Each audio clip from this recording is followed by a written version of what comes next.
Hello, welcome in everyone. This is the SGI Podcast. We got Izzy, Jordan today. Can't believe it. We're already to say that we're at episode 16 now. Which crazy, dude. I know, four more episodes away from 20, which is crazy. Get that dub. I know, because we started back in February. Almost 3.5 months ago. Yeah. That's crazy to think about. I know, crazy to think about it. We've been doing this for 3 months already. 3.5. Oh wow! But it's gonna be a lot of fun, especially towards the end of the year, especially September.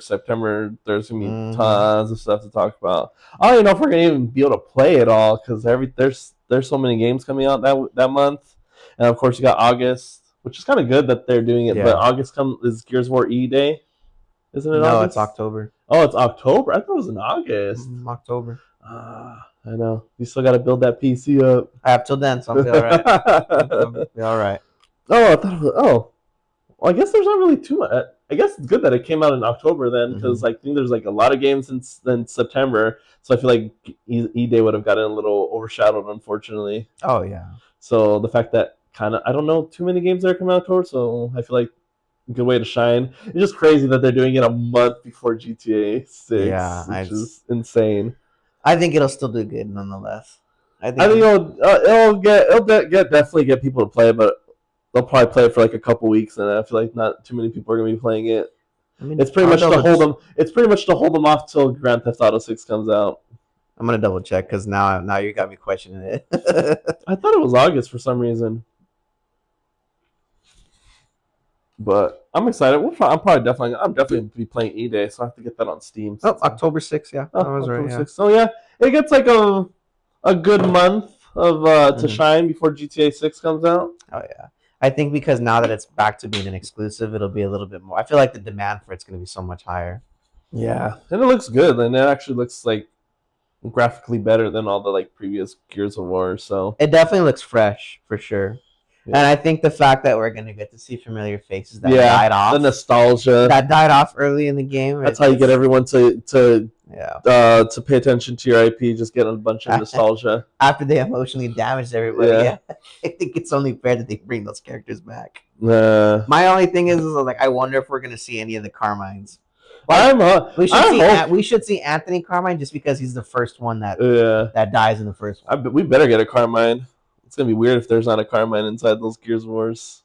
I like how because they're in every. Yeah, I think they're in every single one. Yeah, I like how they gave us the option in Gears 3 to vote whether he lives or dies before the game got released. I was like, that's messed up. Why would you give us that power? You know, everybody's gonna say kill him. Oh, it's those advertisements. I always see those the Kalshi. You ever see those Kalshi advertisements? Yeah. And it's like, will GTA price at this price? And I was like, I don't know how legit. When I see those ads, I don't know how legit that app is. That's none of that stuff. Because I see it advertised everywhere. Like even like some channels that I watch. You could bet on pretty much anything. Like whether it's gonna rain. Is it gonna rain tomorrow? Yeah, I was like, is it really that simple of a process? And I was like, I don't know. I don't know if I want to tread those waters, but I always see that Kalshi ad pop up. So yeah. It's been an interesting week because I feel like we got a lot of new stuff. I didn't really play too many games this week, so the most perspective you're getting for gaming this week is probably going to be from Jordan because he played a bunch of things and also streamed secretly. Because I was like, wait, why is there a stream? Because it said like slash live, like I forget how many hours ago, and I was like, what? I think I played live. I think I was playing. I know I played Dead Space, but I think I played for like 2 hours. 2.5 hours. Oh, I was like, oh shit. Yeah, I'm like halfway through the campaign, so I just need to finish it now. I might end up hopping back into trying to live stream because I just got they just did a sale for Final Fantasy. What was it 7? Because they're doing the third one, which is the conclusion one, so it's on sale right now, and it was only like $10, and I was like, I should probably get it because I kind of want to play it. So you'll probably end up seeing that on the channel, maybe. Or I don't know. I was thinking about it. It was a random thought that came to my head, but I was like thinking like if we did like playthroughs and stuff, or what, like if I did playthroughs, I was like thinking if it like should be on a different channel. It's like a channel that's just for like gaming videos, like where we just like do a playthrough of whatever it is. So then instead of it being included with the podcasts, it has its own like set of videos and everything.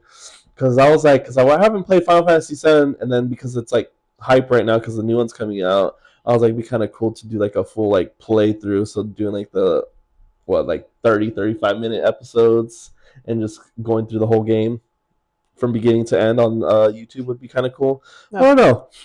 Let us know down in the comments if you would want to see a future Let's Play channel where we just play games instead of having it combined with our podcast. So then it's not hard to be like, oh, I just want to watch gameplays, and it's like a bunch of podcast videos. So true. I don't know, because I've been kind of missing that. Or I could just do it on my old channel. I haven't used my old channel in a while. Maybe to bring it back alive, there'll be association with the SGI Podcast, and we'll bring back the playthroughs.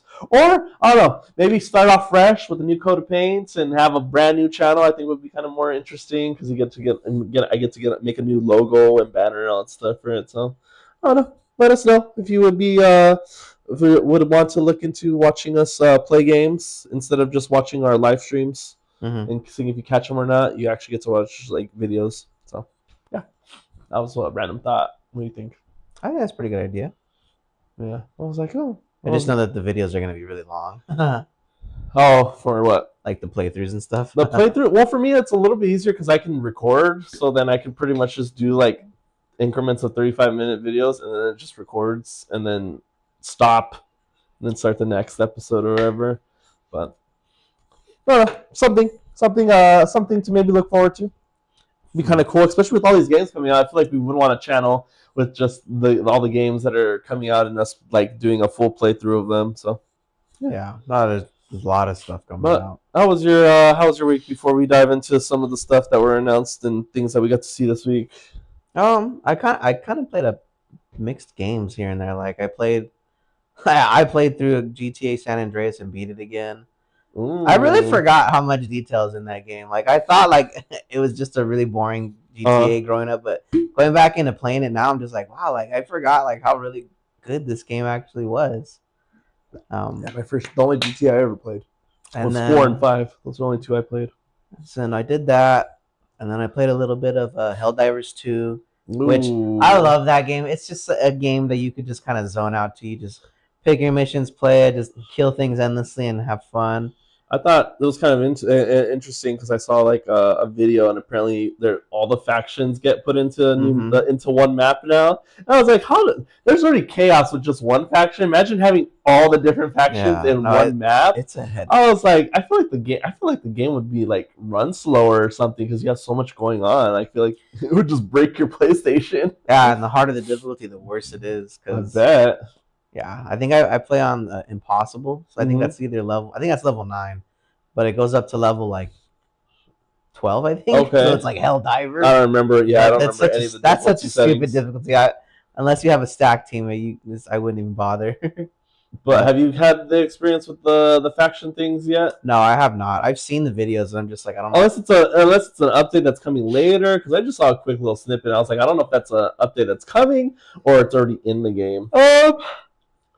I didn't see it, because I didn't really play like that. I was just kind of going to like random spots. I didn't really like specifically seek out like wherever the main missions are. I was just like, I want to go battle these guys. I want to go battle these guys. A little bit of this, a little bit of that. So, yeah, and then I ran into one of my buddies who still plays it. His name's Danny. Oh, okay. And I was playing by myself with some randoms, and he's like, he texted me. He was like, "Sick invite, fool." He's like, "I didn't want to play," and I was like, "Bitch, I didn't even know you were on." Is he the one that we played Fortnite or COD with? No, that's a different Danny. Okay. This Danny is the one I used to work with at my old job. Yeah, I think I played with him. His name is Notorious Daft. Probably, I don't know. Maybe. Well, but I feel like I've played. I would say you probably have, yeah, but. Yeah, so I was just after I played one game, I was like, "Well, I'm done. Like, just join me and we can play." So we ended up playing like I think we did like 3 campaigns or whatever. And he's in the military. He's a helicopter pilot. Oh, wow. Not a pilot. He's a mechanic. It might not be the. I might not know this person. No, not personally, but I'm sure you've played games with him once or twice. But yeah, and I actually forgot about him being stationed, and I was like, he was like, "What time is it over there?" I'm like, it's 1 o'clock. I'm like, why? What time is it where you're at? He's like, I forgot what he said. I don't remember what the time difference is, but he's like, I'm stationed out in Germany. And it's like midday over there, and it's like night over here. I was like, dude, what are you doing online?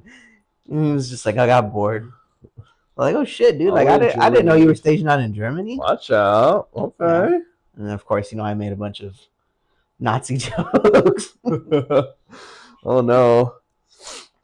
But yeah. So no, we played for a little bit, and I was just like, I actually miss playing that game. It's a lot of fun now. There's so many crazy different stratagems in that game now that I was just like overwhelmed. I'm excited to get back into it because they're gonna have that collab with Warhammer. And that's like that looks cool. That's like I'm excited to see what kind of weapons come out in that battle pass because I feel like they're gonna be like sick weapons. Dude, Warhammer has no shortage of dope weapons. I just don't. I don't know. I know we're not gonna get like the Space Marines that I want to get, like because they're so big and bulky. Yeah, I have a feeling that the clothing or like the gear we're gonna get is gonna be like the guardsman stuff, where it's like normal humans dressed more like sleek. No, it's not even sleek. It's just like they're just normal humans dressed in like military attire. Like they're all armored up, but they're not like the Space Marines where they're all jacked up. All jacked up. It would be so cool if we could, but jacked up on that Mountain Dew. Yeah, in order to make that work, like there's no way they could make the Space Marines smaller without kind of diminishing like what they are.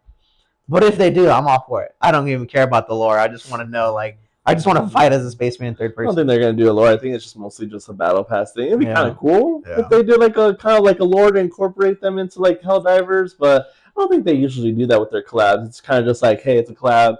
There's cool cosmetics. But it'd be kind of cool if they did collabs and there was like a story behind each collab. So like like when they did the Killzone one, get like some type of like story mission that includes the Killzone characters. It would be really cool if like if they do a collab, they create a planet just for that, and it's only their enemies they fight on that. It would be cool if they did that. That would because they could totally incorporate like all the enemies they have. They have like the orcs, then they have the Necrons, and then they have the Tyranids. They have the chaos stuff. Like there's all kinds of things. That would be cool, actually. Just make a whole ass collab instead of just like cosmetics. That'd be really cool. A whole new planet. I feel like Helldivers, or maybe like it's your normal planets that you go to, but like mission specific. Like meant to tie into like the collab, which would be kind of cool. Because I don't think they've done that, and I think that would be really cool. Because I know Monster Hunter. They have like when they do their collabs and stuff, they actually have missions that are tied to like the collab. It's not just the cosmetics and armor, and you have to do that mission to be able to get all the items and everything. So it's kind of cool. I feel like that'd be really cool to see in Helldivers. But yeah, because like they gave us the ODST like armor and stuff like that. It would have been really cool if we got a planet where it was just like Halo enemies, where it's like grunts and elites. And the brute. It would have been sick if they did something like that, but they would have to work out a specific deal with like the people that have the rights to those IPs, of course. But I feel like that would be like the next step for them to like, if they really want to like succeed and like grow, like they should incorporate things where it's like, hey, if we're gonna partner up with them, like let's just create an entire planet where it's just this and it's only this planet only. And if you play everything else, it's their normal spiel. Because Warhammer and Helldivers too, like pretty freaking identical as to what the main goal is. It's just like you're for democracy and conquering planets, and so is Warhammer 40K. You're conquering planets in the name of the Emperor. So it's just like they're one and the same, except Warhammer is super brutal versus this one is a little bit more like obviously nicer and friendly. Not even. I know it's violent, but it's not as grim as 40K violent. Those are two totally different violence. But played a little bit of that. Kind of pretty excited to get back into that. I had a lot of fun. I forgot for a game that was only like $40. $40. Well, actually, I got it on sale, so it was like $20. Oh, nice. when I first bought it, so for a game that I've only spent that much money in, like it's freaking awesome. Huh. And that's one game I like because it's like you could spend your money to get like the credits to buy like the battle passes. But if you grind that game so hard, you don't ever have to really buy anything. Yeah, because you can get you can find those credits in the maps as well for free. Which I think you only usually get find 100. No, I think it's like 50 actually. Yeah, per campaign, I think and that's if you find them. Yeah. If you don't go looking for them, you won't get those extra credits. But maybe a switch up would be kind of nice to do. Because I have Helldivers, of course, on my PlayStation still. It's just I don't want to get my PlayStation Plus again. So I feel like I should just buy it on my PC. It's probably like because I kind of would want to play it. Because I feel like the thing is, unfortunately, right now I haven't been too invested in playing Arc Raiders too much. I don't know. There's something about maybe because I play too much of it. I'm just like, whatever. or so I don't feel the vibe at the moment, or because I know that there's no big update to October. Of course, when October comes, I'll be like, heck yeah, let's get back into this. Mm-hmm. But I don't know. I feel like Helldivers might be a nice switch up from Arc Raiders, because we usually do like our weekend Arc Raiders, but we haven't done that in a while because we've played, but not as heavily as we did before. Yeah. Our weekend Helldivers, because I feel like even in Helldivers, I feel like there's an experience to be had in every mission game, you do, and how often you die or something. You know what? And I like the community in Helldivers. Everybody's like super friendly. Like I didn't run into anybody that's like an asshole where I got shot up or anything like that. Because they can do that. I forget that there's friendly fire. Yeah. Totally that's one thing that makes that game so much fun, is like friendly fire. Like everything is an accident until it's not an accident. Yeah. People throw stuff out and it's just like, oh yeah, if you don't call it out, nobody's gonna know. Yeah. But if you're smart enough, you'll know what that sounds like when somebody drops it and you'll look around for it. But most of the time it's usually too late. You know who's killed us the most in stratagems? Devo. With his mines. Yeah. He's like, oops, I placed a mine there. Well, thanks for telling me. Blow up instantly. Kaboom. But yeah, I remember he used to kill us all the time with his stratagems, because but yeah, maybe instead of a weekend Arc Raiders till October, maybe we do our weekend Helldivers if I end up getting back into it. We'll see. To be honest, you've missed out on a lot of good battle passes that have dropped in more recently. Well, they're still there. They're still. Well, I know that's one thing I like about it, is you can go back and do any of them, but there's ones that you can skip. But like, there's certain specific ones that have like really good stratagems, like to play. Maybe it ends up coming on sale on on PC. Like doing like one of the major orders, they gave us like a giant freaking tank. It's freaking awesome. It's like, it's massive, and it's a 2-manner, so like only one can drive and one can shoot. So it's not like you can't just single-handedly take over it. Well, before we dive into more about into the podcast, let's do our rapid fire questions before we get carried away with all the stuff that we're going to talk about this today. Which is kind of like, I feel like it's going to jump around everywhere everywhere this week, because there's just been a good amount of stuff, and I just haven't been playing the game as much. So, what we got for our questions today? Question number 1, I believe, was what video game environment or world do you think you could survive in if you had to pick one? I don't know, honestly. I feel like I die a lot in all the games. Specifically, I think because I have Master Chief on my side, I think I would want to survive in a Halo thing, because he's badass. He'll save my ass every single time, and I think Halo, and I get a shield, so that's true. Yeah, get some sick armor. So I think I'll go with like the Halo universe. Okay. What would you say is your universe of choice that you would want to survive in, or if you want, or maybe not even survive in, just be part of? Ooh, that's a tough one. I know there's so many ways. Good games. There's so many ways you could go about that. Like, if I had I would probably say Destiny. Interesting. I would love to be a part of that universe and fight off the evil and travel through space and all that. I think that would be a really cool universe to be a part of. And be able to respawn as many times as you want because you have your ghost. Yeah. Hey, you know what? And have your ultimates, dude. If I die a lot, I can just get brought back to life with my ghost. Mm-hmm. Unless you're unfortunately Cade and his ghost gets sniped, like in that expansion. Oh my god, I can't believe that happened. I know. I thought I was blown away when that happened. When I first got to that expansion and I saw that happen, I was like, "You're gonna kill my boy Cade by destroying his shell." I was like, "Damn, why don't they?" It's funny because I was like, they did that, and Cade ended up dying, and it's like, why don't they try doing that? Why don't they be like, you know what? That's the plan for going after all these Guardians instead of being like, "Oh, we're having trouble with them." It's like, why don't you just be sneaky like that guy? Maybe somebody just kill our ghosts. Somebody just figured it out. I would definitely choose. That's a good answer. Just because there's a wide variety of characters to pick from, and you get to build your own person. So that and all the ultimates you have at like your disposal. Like, dang, I kind of want to change my answer, but I'll stick with Halo. But it's funny, they're both games from Bungie, of course. Exactly. That's, I think telling how invested we have been in with Bungie growing up. Yeah, I think that's the one game that Bungie got right, but just didn't finish. Yeah, because it only lasted for like 4 or 5 years, I think, with the content, and then that's when they moved to Destiny 2. Yeah, I think so. Yeah. Yeah, because I think the last expansion they did was the Wrath of the Machines. It would have been awesome if they did exactly what they did for Destiny 2, but just kept it running for Destiny 1. Just further the story and just keep adding, like, that would have been better. Honestly, that would have been cooler. But the thing is, they kind of did that with Destiny 2, and they ended up because of how massive the file would have been, they had to like take content out that you pay for, which I think is kind of like dumb. Shitty. It's kind of because it's like I paid for that, and it's like now I don't even have access to that because they're like, oh well, this is the newer content. You don't have access to any of that because it just doesn't fit in the file size anymore. Yeah. I don't like how they made like your old gear like useless too. Like all that stuff from Destiny 1 to 2, all that stuff we grinded for and weapons and all that just means nothing. Yeah. I wish they would have did the thing where it's like you could infuse it and bring it up to speed for the next like.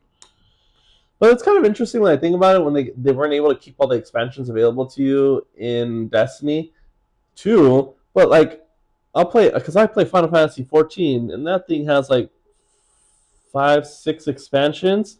No, you still get to play all the old stuff. You get to play the main story, and then you get to still play all the expansions, and that has just as much content and raids and all that stuff. So I don't know why Destiny was like, or Destiny 2 was like, oh sorry, or like it just there's too much. We can't have it all saved up in the server. But I'm like, Final Fantasy 14's been doing that. I could go back to the previous expansion before that if I really wanted to, or back to those like planet, because each expansion usually comes out with like new places to like visit and everything. So I was like, well, I don't know, because Final Fantasy 14's been doing that, and I haven't lost any of my previous content. That, and then just like if you didn't have like the previous expansion, like your light level would be so much lower than you could. Yeah, but I think what I do like is that whenever a new expansion comes out, they do like reset the light level. So that when you like, let's say you haven't played in a while, they'll put you at a certain light level that you should have been at by the end of the previous expansion, which is kind of nice. So it's not like I have to grind all the way from the beginning. They put, let's say, like the cap ended at 300.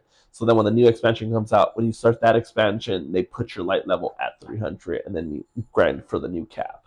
So definitely one thing I did like about that game. But yeah, the fact that a lot of content got taken out because it's just, there's just too much. Our servers can't maintain it. I'm just like, well, we're paying for it by every time we buy something from you guys. So like, don't tell me you can't.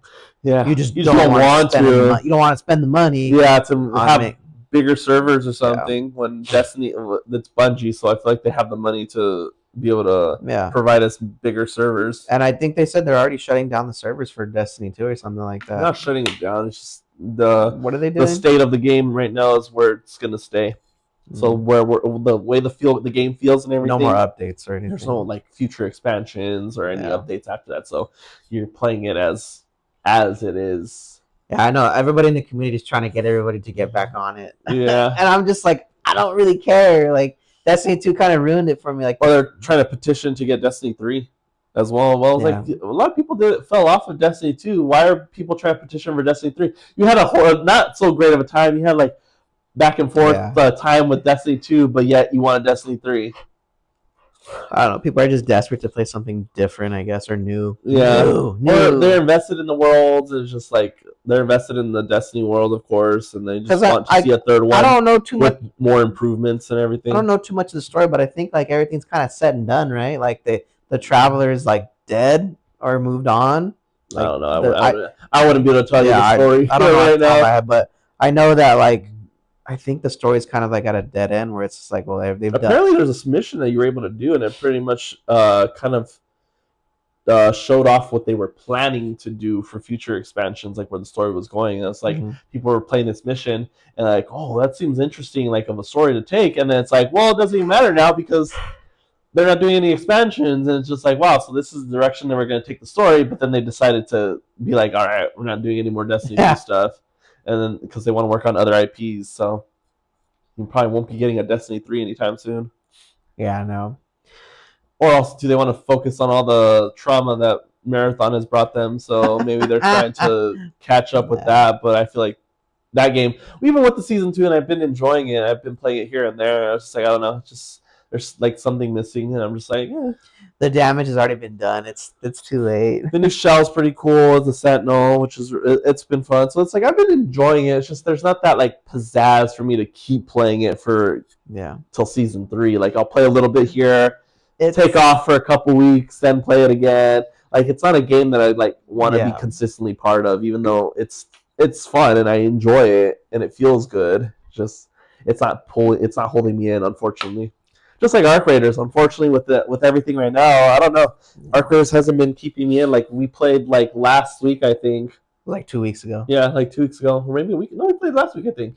And we played that one day, and then I literally got off. We played like maybe an hour and a half, and I don't know. It's just like I wasn't enjoying it. The vibe wasn't there, and I was like, I think I'm just gonna get off. And he's like, oh, all right. Yeah. But yeah, we only played I think we did like 4 or 5 raids. I played recently this week, so it was actually nice to come back after like a week hiatus. I think because every single raid that we got into was like people killing us for no reason. Yep. Like it was just like randos killing us, and like, this just isn't fun to me. And in the 6 games I played, no problems at all.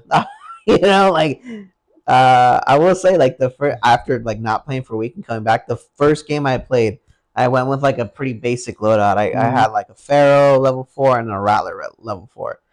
And I was just trying to do like some of the trials. One of the trials this week is you have to search cars. So I was on. You do that all the time. I know. So I was like, this is gonna be an easy one, cakewalk. So I went on Dam, and then I was searching the cars all the way on the far end of the map where we always go run our route.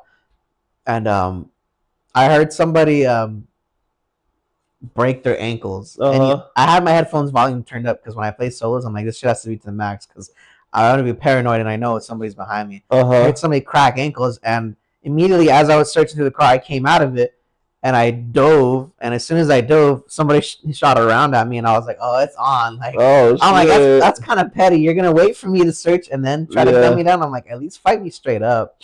So he shot me. He missed.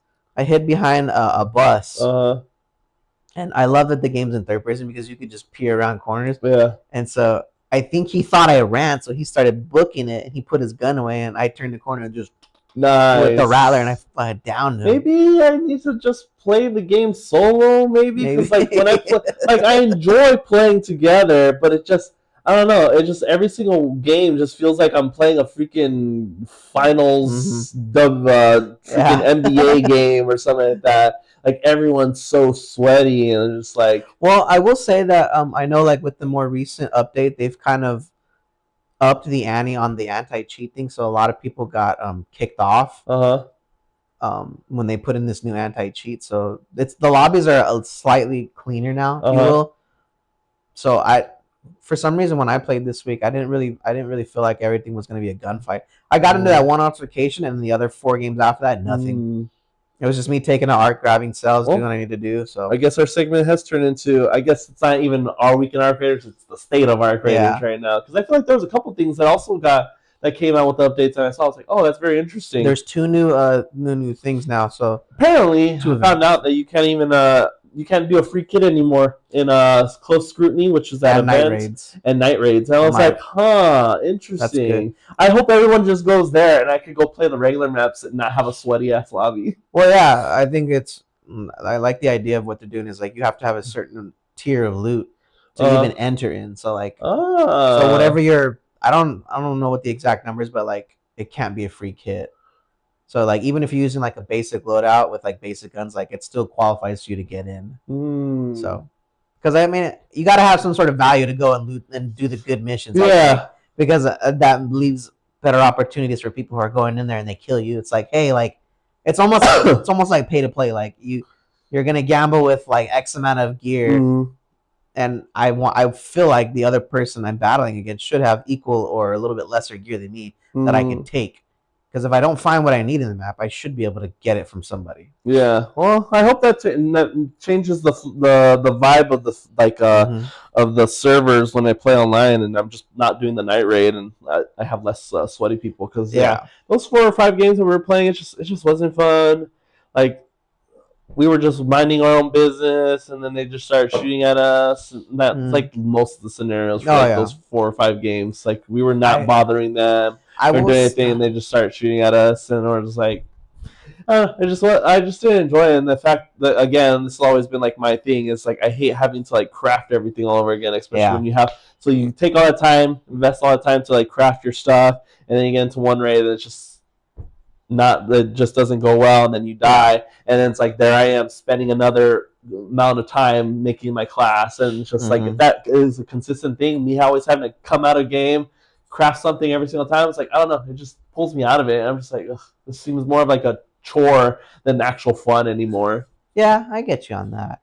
I'm starting to realize that like because I have a habit of like when I kill somebody and I take their shit, I usually sell it and break it down for whatever I need, when I should actually start taking people's guns and just leaving them in my inventory, because when I lose my guns, instead of having to craft them, it's like I'm just gonna take the guns that I took from this other person. So I'm starting to do that, and it's making like getting ready a little bit easier.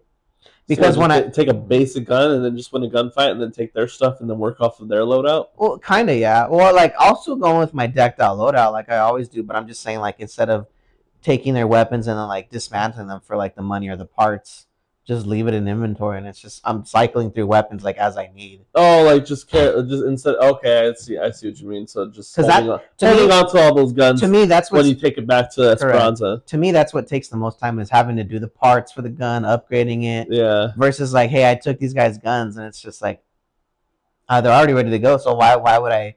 Okay. So I've been doing that a little bit more, and I'm starting to realize like it's saving me a lot of time. But there was a few games when I did get like cheesed on one game where I was playing on what's not the Spaceport. I was playing on Spaceport, and one of the trials this week is to do damages to turbines. And it just so happens I wasn't even initially there to kill the turbine or anything like that. I was like, because another one is damage comets. Okay. And I was like, ooh, like that's good. I need to do that so I can make deadlines so I can use to kill the turbine. So I was like, perfect. Like it's a win-win. So I didn't find any comments while I was in Spaceport. And just as the 15-minute mark hits, like I heard one crack the atmosphere and come through, and I'm like, ooh, like where the hell did that land? And it just so happens that it spawns on the outskirts of the map, like on the right-hand side of it. And on that side closest to it, it's like there's like a building there, and it's just like a small building. So I was like, oh, perfect. It's the furthest place away from everything that's in the center of the map and all the enemies. And I go in there, and I'm like, there's a window. Perfect spot where I could just post up and just lay into it without it like killing me. And so I had a hole cracker with me. And okay. I dumped maybe like, I don't know, like 25 rounds into it, and it's like starting to smoke. Of a hole cracker? Yeah. Oh no, a hole cracker on a comet? No, a turbine. Oh, a turbine. On a turbine. So I think I dumped like 25 rounds in it, and it was like on fire, about ready to blow up. Ooh. And just as I'm reloading, because that thing is so loud, I didn't hear this person come up from behind me, and he just wasted me. And I was like, and I even got on the mic because I was pissed. I was like, really, bro? Like, you fucking kidding me? Like, dude, like, I wasn't even bothering you, and you're coming over here to take my stuff. Yeah. And he didn't say shit, of course. He just took my stuff. But I was mad because I did like, I must have did like over 10,000 damage to it. Yeah. And I was like, dude, this would have completed the trial and then some. I was so mad. And then after that happened, I was like, fuck, I'm getting off. Yeah. I was so mad because I was like, dude, I'd be pissed too. I was like, doing I'm good. I was like, dude, like, it's one thing. If you're gonna do it, like, at least say something. Be like, oh, I got your ass. I'm like, oh well, now you're a bitch. I'm like, oh, you're a bitch. I hate when they don't talk. I hate it when they don't talk after they kill you. It's like, bro, like I was like, oh, you can't even talk. You're just gonna be like, oh, I killed you. I'm gonna stay silent the whole time. So after that happened, I was just like, I'm a little pissed. I'm gonna get off for a second. Yeah, but this week for Arc Raiders was fun though. Like other than that instance, like that was like it was okay. Like I had fun playing it again. But yeah, I don't know. Honestly, the way I of course like Arc Raiders and everything, just haven't been feeling it. And honestly, the way it feels right now, honestly, if they're gonna be doing these updates and stuff, and it's not till October, yeah, I don't think it's gonna do well. Unfortunately, because it's like we're already like at this, because we still have until October, and the game just, I don't know, it just feels like it's just stagnant with a little changes here and there. But I don't know. I feel like So we have 3 months, right? Yeah, till October, and I was just like, I don't know. I feel like like what we said when we first heard about the changes. Like, at least if you're giving me something, nothing like super groundbreaking, but something new, something fresh or whatever, and then you do the more bigger update in October, then that's fine. But there hasn't been really too much crazy stuff that's like they've done for like updates and stuff, except for like the changes with the night raid and all that. Yeah. And it's like, I don't know. I feel like it's not really gonna hold off people to play till October, and people are just gonna come off of it because I think right now it's like standing at like 100K. Like, yeah, there's they made some good quality of life changes to like the menu for navigating, like dismantling and things like that. So like if you're in the menu and you hover over like your gun or whatever, or anything that you need to repair, like now you just hit buttons instead of having to scroll down to the thing and click it. So like if you go to like your gun, you could it'll say press R1 to repair, press square to dismantle it, or like press. Oh no, you're telling me, yeah. Now you can just dismantle stuff in the world now by just hovering over the item and then pressing triangle. I was like, because I remember a while back ago, I was like, man, I really wish I could just dismantle all that stuff instead of having to put in my inventory, then dismantling it. And apparently they added that change to the thing. I was like, huh, interesting that they actually added that. When you hover over it, you'll just, like, for me, it's because on PlayStation, you just press triangle, and then I'll say press triangle to recycle, and then it automatically just throws it in your thing after you recycle it. So I like that. I'm like, that's tight. Change. That's tight.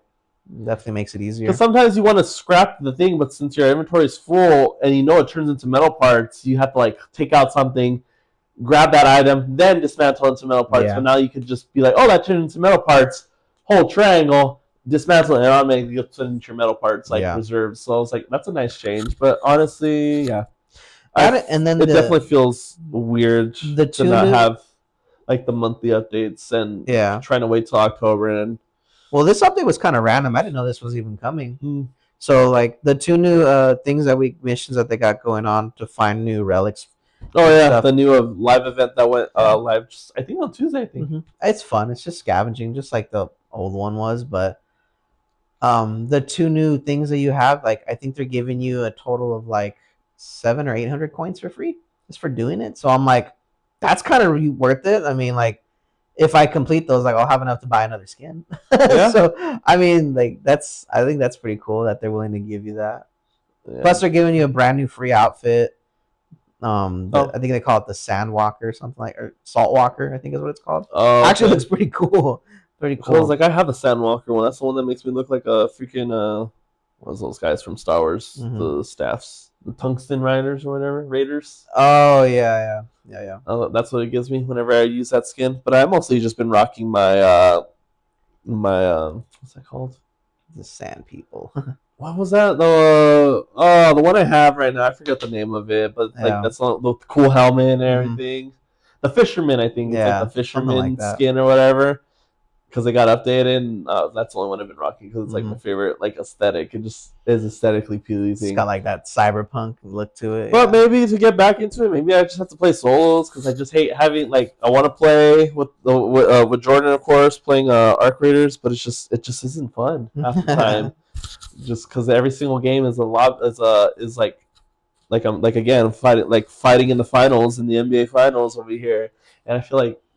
I don't know. I feel like it would be nice to have like a nice balance of like some games that are chill, some games that are a little hectic. But when it's consistently hectic every time, it kind of just pulls me out because I'm like, there is some change coming to it from what I've heard because over in China, the Arc Raiders that they have is a little bit different than the one that I know. I heard about that. So apparently they're going to be bringing like a PvE only lobbies, but it's going to be kind of like a mix of PvE versus PvP. Yeah, apparently you can you go into a lobby, everyone's like it's supposed to be like friendly and all that stuff, but you can choose to mark yourself as like not you have friendly. Like a little antenna on your back. And if you're friendly, it's green, and if you're not, it's red. So I'm like that's cool because if I why are we getting that here? I know that's what I said. So but that's cool though because then let's just say like you loot everything, you gather everything you need, and then it's like. I kind of want to cheese people now. It's very interesting when I think about it though. When there's like another version of the game that comes out to like a specific region, and they have like all these changes, and it's like, why aren't these like in the original version of it? Why is it only that like version that gets those particular updates? So I always think it's weird why they there's some updates that they have that they only put in that like version. I think because it's just a test, but maybe because of different developer teams working on it, they kind of just got asked Embark, can we like take the IP Is Embark and make it our own company? Huh? Is Embark an American company? I have no idea, honestly. I want to say it's a European company. But... Could be, yeah.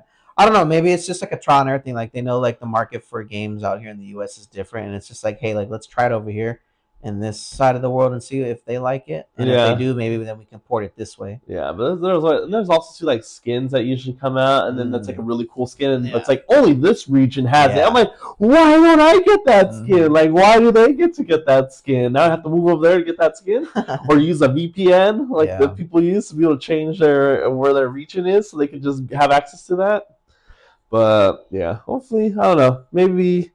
Maybe I'll try to give another shot and try to get more into it. Maybe, like I said, maybe I just need to do solo so I can get the vibe of like, because again, whenever I do solo, they're like super chill, like super chill 100%. Lobbies. You have a couple like sweaty games, but like it's a nice balance. But whenever we play, it's like automatically hectic, and it's like I want it to be peaceful and I want it to be hectic. I only play solos just to gather resources. That's mainly what I do to do resource runs and then complete missions. Everyone's so much nicer when you're playing solo. Yes, very much so. And then everyone's a freaking crazy person whenever we play together. So like in one of the games I got downed, I was on Damn Battlegrounds, and I had my augment, the Looting Mark K3, and I was in the center of the domes, and then I got down because I got swarmed by a bunch of ARC, and I just crawled all the way to the hatch, but on my way, like, of course, I get caught by maybe like two guys. And I was like, no, dude. I was like, please don't kill me, man. Like, I've been crawling all the way from the domes. Like, damn. I'm like, do you have like, can you revive me? And like, both of them were like, no, we don't. But like, you know, like, we'll just leave you be. And I was like, thank God. You don't see that too often. And I'm just thank you, Arc Raider gods. I told them, I was like, dude, I'm having a rough time today. I was like, just don't take my stuff. And they were like, it's fine. I was like, but, so good.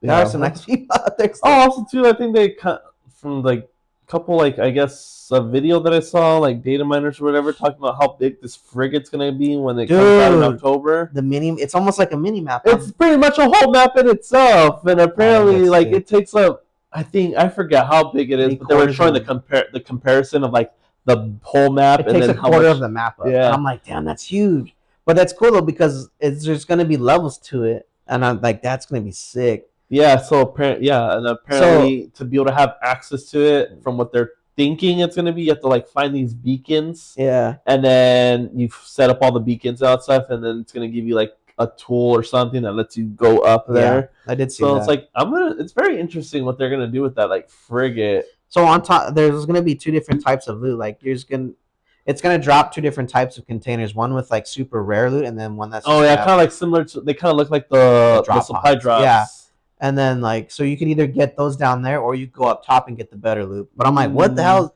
There's got to be something up there that's going to cause us to go up there to get it for like either a new weapon or something. Yeah, there's got to be. But yeah, so it's gonna be. Maybe you'll get your jetpack. I don't know. Maybe I'll get a jetpack. Maybe you'll get your jetpack that you've been wanting. Or the jet boots. Give me the jet boots. That would be so sick. But I really hope that they release. I think also too. It just feels like the loot pool is very like, because there's not too many new weapons. Of course, they haven't had released any new weapons. So I really hope, because of how big this update is, that we get a variation of weapons instead of just using the same ones and over again. Like, add some more variety to it. Yeah. Instead of just everyone rocking a Tempest or a freaking what do you call it? Like an anvil. Yeah. Whenever I play now, I just take an anvil and it just, I don't know. I feel like they really need to make it so I want to use like different guns and not just use the same two every single time. Even though the anvil's a green, it's a really hard blueprint to come by. I have an extra one too in my. I do too, and I'm holding on to it. I'm holding on to it in case I ever do an expedition. I'm holding on to it just in case, like if they ever update it to where we can exchange blueprints, like, you know, somebody's going to kill for that. Like, I want an equalizer blueprint. I still haven't got it. That's the one gun I want and I don't have. But yeah, definitely would love to see more weapons. Like, come on, give me a blue assault rifle instead of me always having to go for a Tempest, like, or using the freaking white one. It's either green or epic. Yeah. Like, there's no in between, which there should be at least. There should be, because honestly, the Renegade though is probably the best weapon in the game. Renegade's pretty good, pretty fun. I enjoy it. It serves a good purpose of close and far. It's strong multi-purpose because it's strong against the Ark. It's strong against, of course, Raiders and everything. So and it's accurate. Yeah, that too. It's like and the fire rate's pretty insane, especially when you upgrade to the max. Yeah, you put a kinetic converter on that thing, dude. That thing shoots so fast. I don't know. Apparently, there was like a big old exploit that everyone was doing just this week or something like that, where you're able to duplicate stuff. Yeah. So I guess people were duplicating a bunch of people were duplicating a bunch of kinetic converters. I was I was like, that's insane. It just messed up the whole economy. Now everyone's just gonna have 100 Tempests that they don't have to worry about crafting. Oh, I saw people were doing the ducks again too. I did do the duck one, so I will admit that I did do the duck ones. I didn't overuse all the other people that did it, but I definitely did use it because I was like, because why not? Because why not? Why not? But I didn't overuse it. But yeah, that's very interesting, and I guess they're slowly trying to crack down on all those people that did that exploit, because again, apparently you were able to duplicate anything, because you were only able to duplicate the ducks, and apparently you were able to duplicate other stuff. So it was like, interesting. I would have loved to see how the exploit worked. Yeah, I didn't know how it worked, but I just saw people had it. But I mean, yeah, to have an entire loadout of just one gun, I'm like, damn, that's crazy. But yeah, I definitely maybe try to give it another try again. Probably just try solos.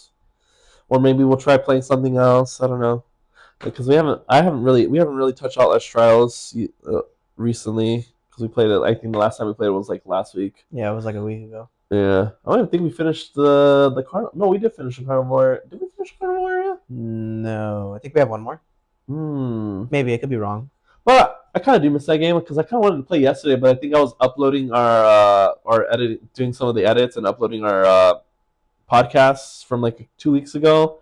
So then I think it was already 12, and I was like, I kind of want to play, but then I was like, message Jordan, but I was like, it's 12 o'clock. I don't think he's gonna want to play super late. I was up till 3 o'clock last night, because I saw when the video got posted. I was like, oh shit, and then that's when I went to bed afterwards. Yeah, so if you're watching this right now, go watch our previous video. It's probably gonna be 14 and 15 by the time you maybe watch this. So feel free to give us some support on those previous 2 videos, or just the one, because if you watch it tomorrow, you'll still have just the one before this.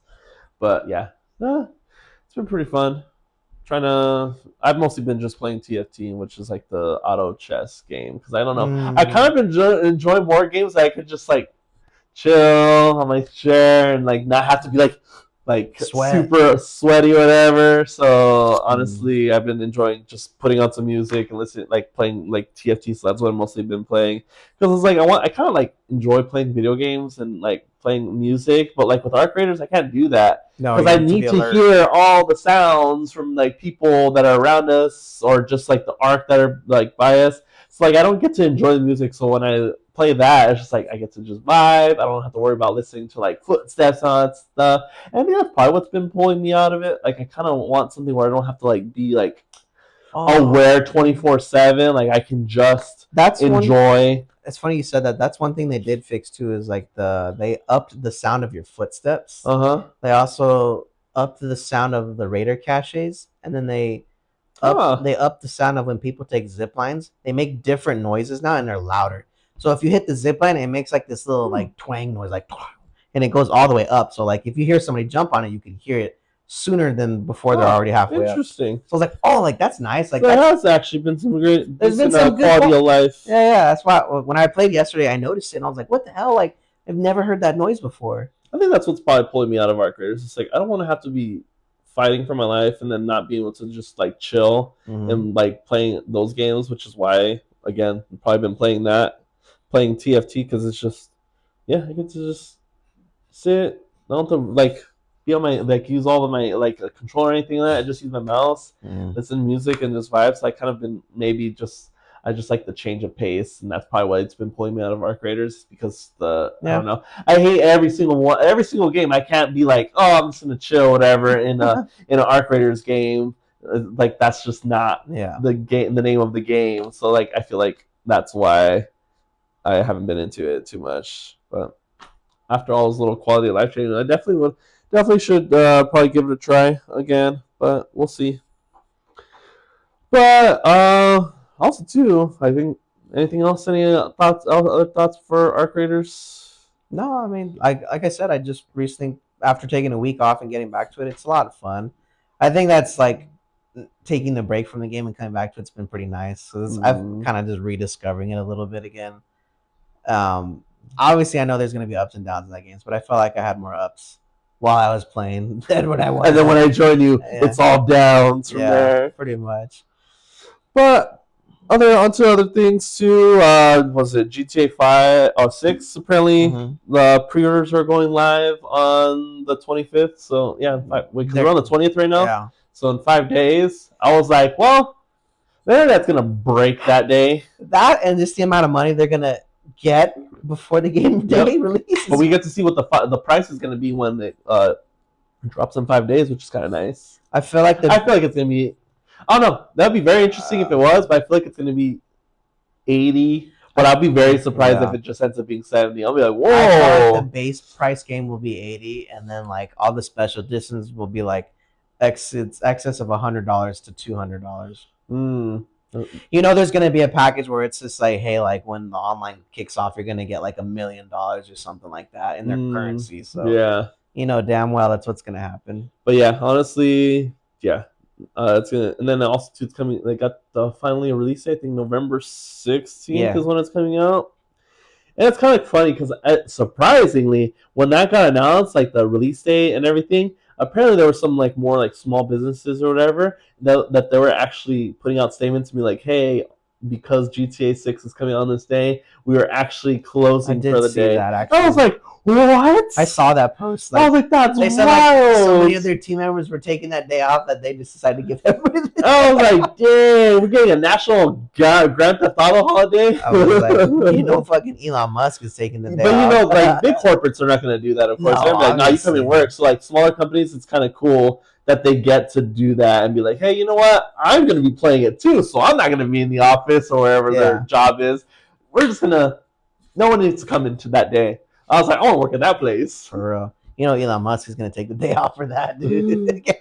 Yeah, so that is very interesting. I've never seen like companies being like, hey, you know what? We know people are not going to come that day. Let's just not have the hype that is day. Real. And it's just like, that's how you know how much of an impact this game is going to play this year, or just in the game industry in general, when you have freaking small businesses being dude, I think making you have a day off for that day. I think Rockstar is gonna make over $1 billion within like the just pre-orders. Yeah, just the pre-orders. Because it's gonna be interesting when pre-orders go live and how hard they're gonna be able to do pre-orders. Because apparently they're gonna be doing pre-orders in store too. So that's gonna definitely be a big day for like retailers and physical copies. Yeah, because the thing is, I think it makes no sense when people do pre-orders and it's through like it's a digital. Like, we're gonna pre-order the digital version. I was like, if you're gonna pre-order something, pre-order the physical version. Like, I feel like it makes no sense to like pre-order the digital version because it's the digital version. Like, I feel it's gonna be there. It's gonna be available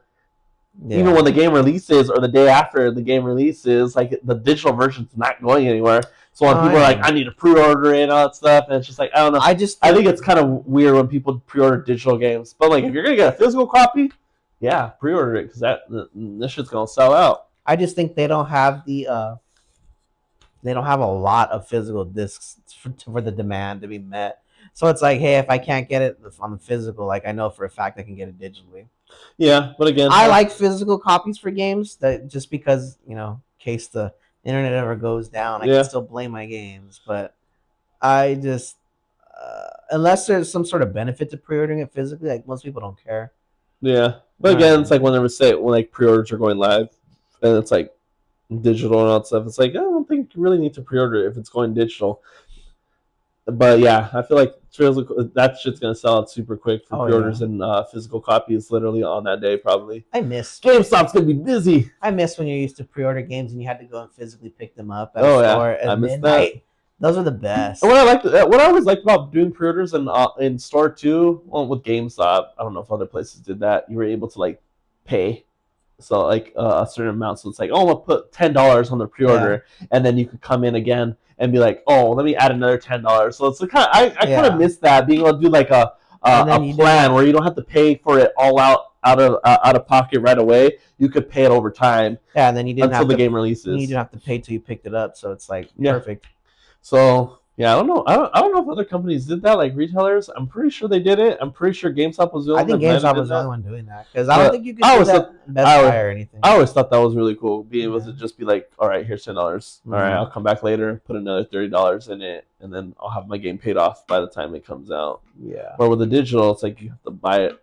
You have to drop the $60 or however much it's going to be right away.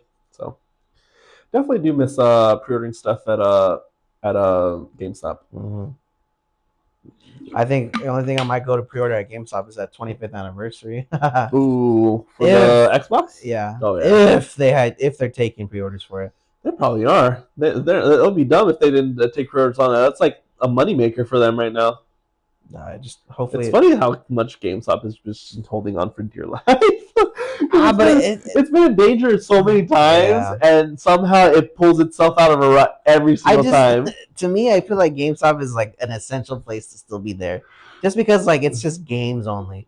I know they're trying to like broaden their spectrum in there as far as like what they sell, because I know they sell like Pokemon cards. Yeah, apparently you could sell to them to like your PSA graded cards and everything. Mm-hmm. I think it's kind of cool, but kind of dumb, because I think they only take PSA graded stuff. They won't take like regular singles. And I was like, I don't really like that, because I'm not gonna go waste time to go PSA graded, especially if it's a valuable card. I'd rather just sell it to you. Yeah, of course you can get more value out of it if you get a PSA, but there's been so many things that I've heard with issues that come with the PSA. Sometimes it gets lost. Sometimes whoever you send it to might just end up holding on to it. Then you just lose out on the card, and then the card ends up being less of a PSA. So let's say it ends up being a PSA 3, end up losing the value of if you just sold it outright. So like, let's say a card, whatever, is worth $500. Like, let's say it's worth $500 without PSA graded, but then because you get it graded, and it ends up being like a 2 or 3 or something like that, it decreases it even more. So it's like, I should have just sold it outright as is, because it's $500. Let's say it's $500. But now I'm getting less because it was a lower grade. Well, then you just crack it open and then give it to them like that. Yeah, you know what? You are right. It says you have to keep it in there. Yeah, but then you wasted that money to PSA graded for no reason. You'll get it back for selling for $500 than you would $300. Of course, there's always that potential. Oh, well, you got a 10 or a 9, then it ends up being worth even more than $500. So again, I guess it ends up coming down to a gamble. Like in anything. Yeah, and GameStop isn't a card store, so that's why they're only taking the PSAs, because they're not. Because there was a couple cards, because I have like so many cards that I have that I just want to get rid of, but there's like no way to get rid of them, because sometimes most like places that buy cards, it's like, oh, it has to be like rare ones, or it has to be like good cards. They can't just take. They're not gonna just buy a bunch of commons or a bunch of like uncommons and stuff. It's like, no, it has to be a moneymaker one for us to buy it. So then I'm just like, well, I have all these cards, and I don't have anywhere to do them because people don't want to buy them because they're just commons, uncommons. So then it just ends up building up a whole collection of cards that I'm never going to use. Yeah, that's true. I don't know. I like GameStop. Which is why I like the card place that we always go to at Frank & Sons, the guy back there. Because he buys literally anything. Like, I had a bunch of commons and a couple other stuff, and he was just like, yeah, I'll take it. He'll barely give me anything for them, but he's willing to take them. Where other places that I see, they're like, oh, sorry, I need the high end ones, or I'm not going to buy it from you. He's just like, all right, cool. Because it increases his inventory, because now he has a bunch of commons and uncommons that people might want to buy or whatever. So of course, that's why I always do like going to that guy in the back. So he's a friendly dude. I like him. Yeah, he's pretty chill. He's honest. That's usually where I go whenever I sell my stuff. Yeah. He's that guy. So I don't know. I haven't been to a GameStop in years, but like, I don't know. There's just something about a GameStop that just feels great. I know, right? I don't know. Maybe it's just me like reminiscing on like how much fun it used to be there. Especially midnight releases. Oh, dude, I know. I miss those days when we used to do the midnight releases. When the GameStop was... When we did... What was the big midnight release that we did? We did Gears of War 3? think. We did Gears 2. We did a couple midnight releases together. We did Gears 2. We did Modern Warfare 2. Oh yeah. Halo 3. Halo 3. Halo ODST. Halo 3 was a fun one because I think we had it when my dad used to work at Game Crazy. That was cool. And because they were sponsored by Mountain Dew, they had like a whole like cooler of the Mountain Dew that was the Halo 3 edition one that they were just giving out for free because they were sponsored by that. I was like, oh, I missed those days. I remember we were playing I think you, me, and Jacob were there, and we were doing they were doing Halo 3 tournaments while we were waiting for the game. Oh, those days were so fun. So cool. Making a whole event out of it and be able to Halo something to look forward to. And we did Halo Reach as well. We did quite a few games. So I miss those days. I really do. Yeah, I remember they used to raffle shit off too for free. Oh yeah, they used to do raffles. Bring those back. I don't know what state we're in now, but I really wish those came back. But the thing is, I think because of how much everything's digital now, it's just everyone. There's no need. There's no need to do these big old events and waste more of the company's money to be able to make these events happen.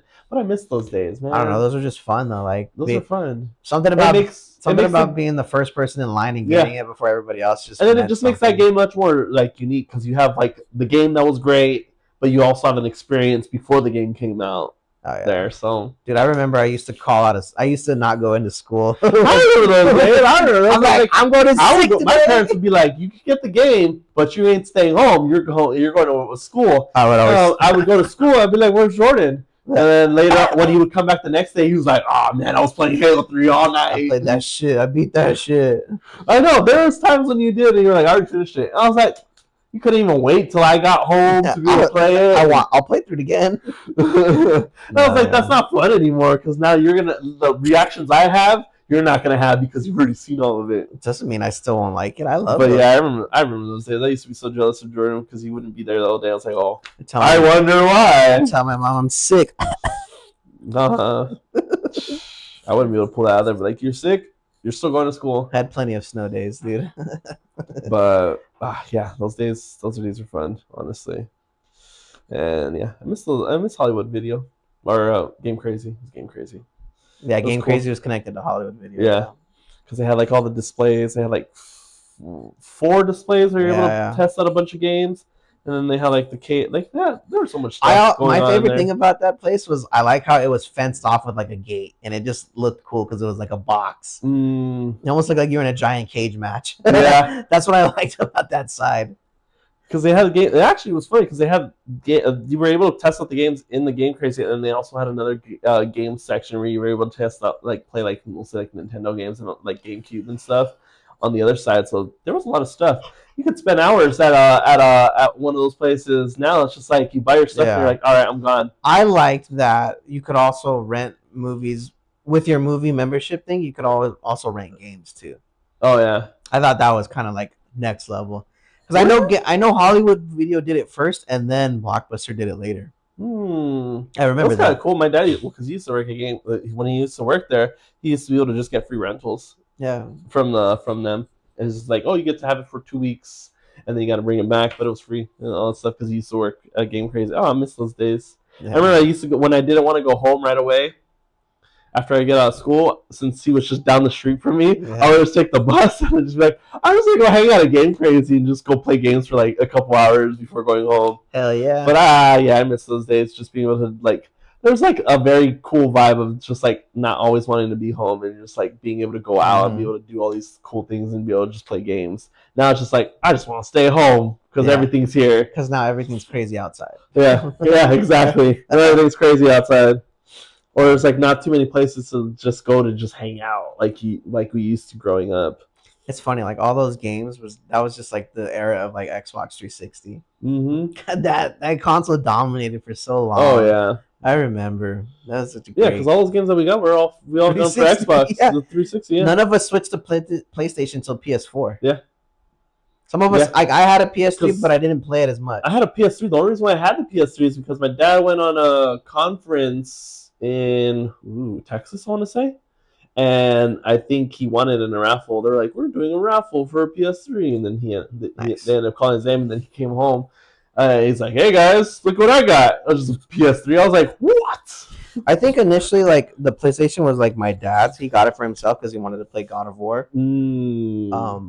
And then like the Xbox 360 was mine for my specific games, but I didn't really play too many games on the PlayStation 3. Like I had a few, nothing too crazy. I didn't have too many games on the PlayStation 3 but mostly everything was for the Xbox 360.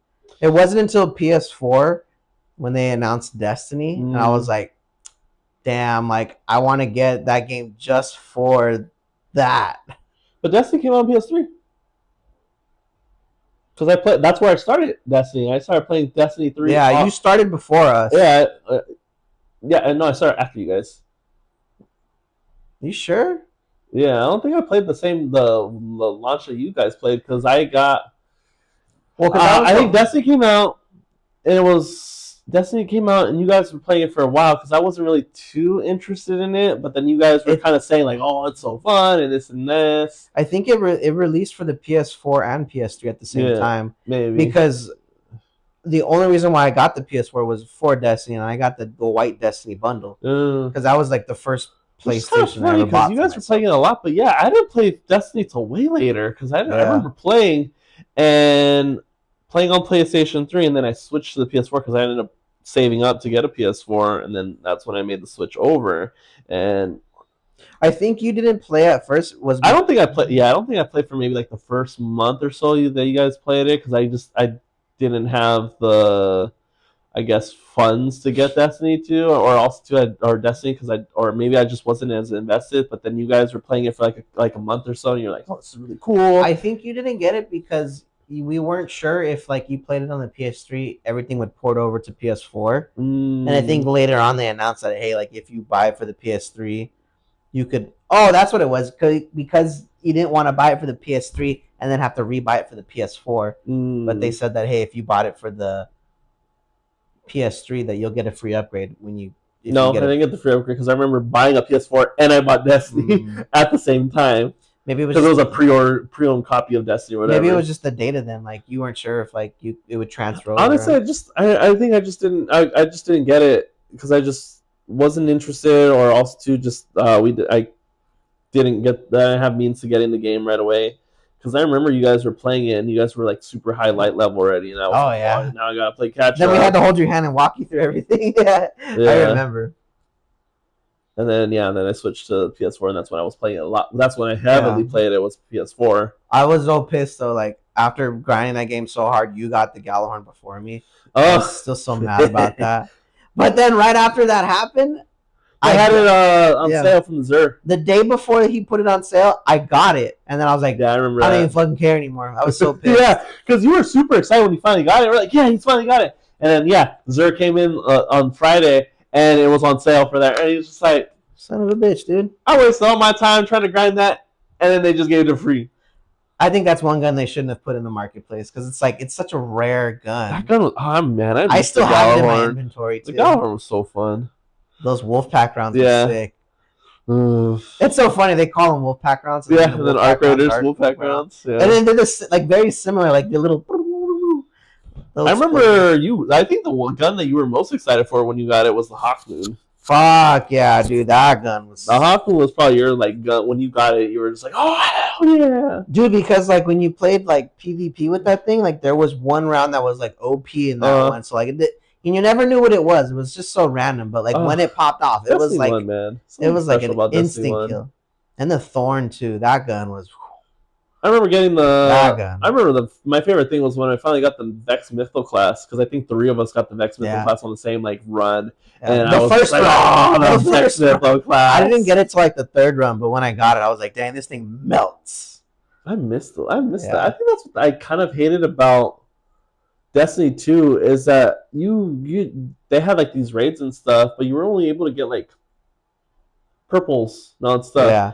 But I remember like these raids were so much more exciting in Destiny 1 because at the end of the raid I was able to get an exotic or something.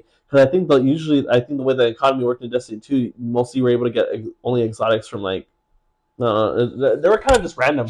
Like there wasn't like there was some missions that you were granted like exotics. I like how, the exotic missions or whatever. Yeah, I do like how some of those raids, like, they were like tiers, so it's like you go through like 2 to 3 missions before you get to the bad dude. Yeah. And it's like you still had a chance to get those exotics before you got there, and I'm like, that's cool. I don't know. There's just something about the way they did their loot in Destiny 1, which is more exciting, because I remember in Destiny 2, like, the loot just, like, it was cool to get, but, like, I wasn't that excited. I wasn't like, oh! I feel like the guns for Destiny 1 were so much better, like, overall. I think, like, 2 of my favorite guns, like, that were sniper rifles would the Icebreaker, because the Icebreaker. I never got that one, but I remember that was, like, the most efficient gun to do when you did, like, the Nightfalls and everything. Oh, yeah. That's the one I like doing at the raid, because I never had to worry about ammo for that gun. And then the other one was, it came later on. I think, I forgot which one it was, but it was the Black Spindle. That one, if you landed 4 headshots, because I think it only had a 4-round clip, it would reload your gun for free without taking from your inventory. And I remember that gun was so broken when you did raids, because if you just landed shot after shot after shot, you would never have to reload. And I remember they nerfed it where, like, you'll still get that effect, but it takes the ammo from inventory instead of you reloading. I'm like, that sucks. Like, why would you de-perk that gun? Like, it was such a great gun. Yeah, I don't know. Just the loot felt more meaningful in Destiny 1. Destiny 2 just lost that meaningfulness. The Monte Carlo. Ooh, I remember the Monte Carlo. That gun was so slick. It looked so clean. They brought it back in Destiny 2. I know. I did see that. I remember that gun. I forget which raid it was, but I remember getting it, too. And I was like, oh, this is cool. But I don't remember which raid it was that gave me the Monte Carlo. I don't remember either, but the multimedia. Oh, the multimedia tool was that was like the perfect PvE weapon because of how it's the fire rate was pretty nice, and then also hit hard. It had a lot of damage behind each shot. Oh yeah, dude. Yeah, but man, Destiny 1. I think this just become our nostalgia podcast because we didn't really know too much to talk about because we're just like. We've been kind of like on different wavelengths for like this week, but it's kind of cool to just reminisce about like the good old times and just see where the conversation goes. I don't know what it was about Destiny 1 that just had such a chokehold on us. I think the fact that it was like a 6-player raid, and it's like you could only play with friends. Like there was no matchmaking for that. Which they didn't do in Destiny 1 too. Also, too, you had to have friends to be able to do all these raids, which I always kind of hated because I always wish they had a matchmaking system. Because it's like sometimes my friends are not online, or sometimes I really don't want to play with people, and I kind of just want, or I do want to play with people, but like I don't want to have to like go find a bunch of people like on like an app or something like that because they had like an LFG. I remember, You had to do all this extra stuff, and I was like, just give me a matchmaking thing, and they're like, oh well, that might not balance it out because people are like, when they do these raids, they want people that are going to be consistent. When you have a matchmaking system, people are just going to queue up, and then they're not doing their part for the raid. And I was like, but I feel like that's just the risk you play when you do a matchmaking system because I hated like that's what also pulled me out of Destiny 2 is like there were certain raids I want to do. It's like, oh, that looks really cool. But not too many people that my friends were playing it. So I was like, well, I can't really do any of these raids because I don't got friends to play these games or to play these raids. And I was like, so I always wish that there was a matchmaking system because then I'm like, I'll just queue up with a bunch of people and maybe make friends with them and then they become the new crew to play with. Yeah. But they didn't offer that and I didn't like that. I forgot what the one weapon was where it was like a Spartan laser. And it was Spartan laser. Oh, what is it called? It looked like a bunch of black triangles on it. It was very sleek. Oh my god, it's gonna bother me. But dang, that thing hit hard too. I'm gonna look. Oh wait. Oh, I'm trying to remember. Yeah, I know you know what it is. I know what gun it is. I just can't think of the name. Let me just see. Spartan laser, Destiny 1. Destiny 1. I forget what it was called. I kind of have it on the tip of my mind, but I can't bring it to words. This is the podcast of Trip Down Memory Lane. That's the title of our podcast. Oh, the Sleeper Simulant. Oh, the Sleeper Simulant. That gun was sick. That didn't come out till the last expansion. Yeah, that was one of the later. That was when you were working with Rasputin, the AI in Russia. Yeah. Let me see. Oh my god! And then just spending countless hours. That gun is so beautiful. Oh yeah. Just spending countless hours on raids and stuff. Staying up to like 5 o'clock in the morning. I remember when you got that gun, that thing would like melt bosses. Oh yeah. Because it just like you were doing like if you had it maxed out, I think it was doing like 40 to 50k damage. Just you would just see the health bar go. Yeah, and if all 4 of you had it, it was just like a couple shots and it was done. Yeah, but I remember, I think there was like an instance we were playing. That's how much like invested we were into Destiny, and I think we were just playing. I forget what we were playing. I think we were doing a raid and all that stuff. And then I think we finally looked at the time, and I think it was like 6 o'clock in the morning. Yeah. Everyone was like, "Oh my god, it's 6 o'clock in the morning!" And it's like we stayed up the whole freaking night, and we didn't even realize it. I thought we were just playing like a couple hours. And I'd be saying, so it was like, "Oh damn!" Like I didn't need to get some sleep. All right. And I think we were just like 6 o'clock. I think it was when we might have been doing like the Kingsfall raid, the one with Oryx.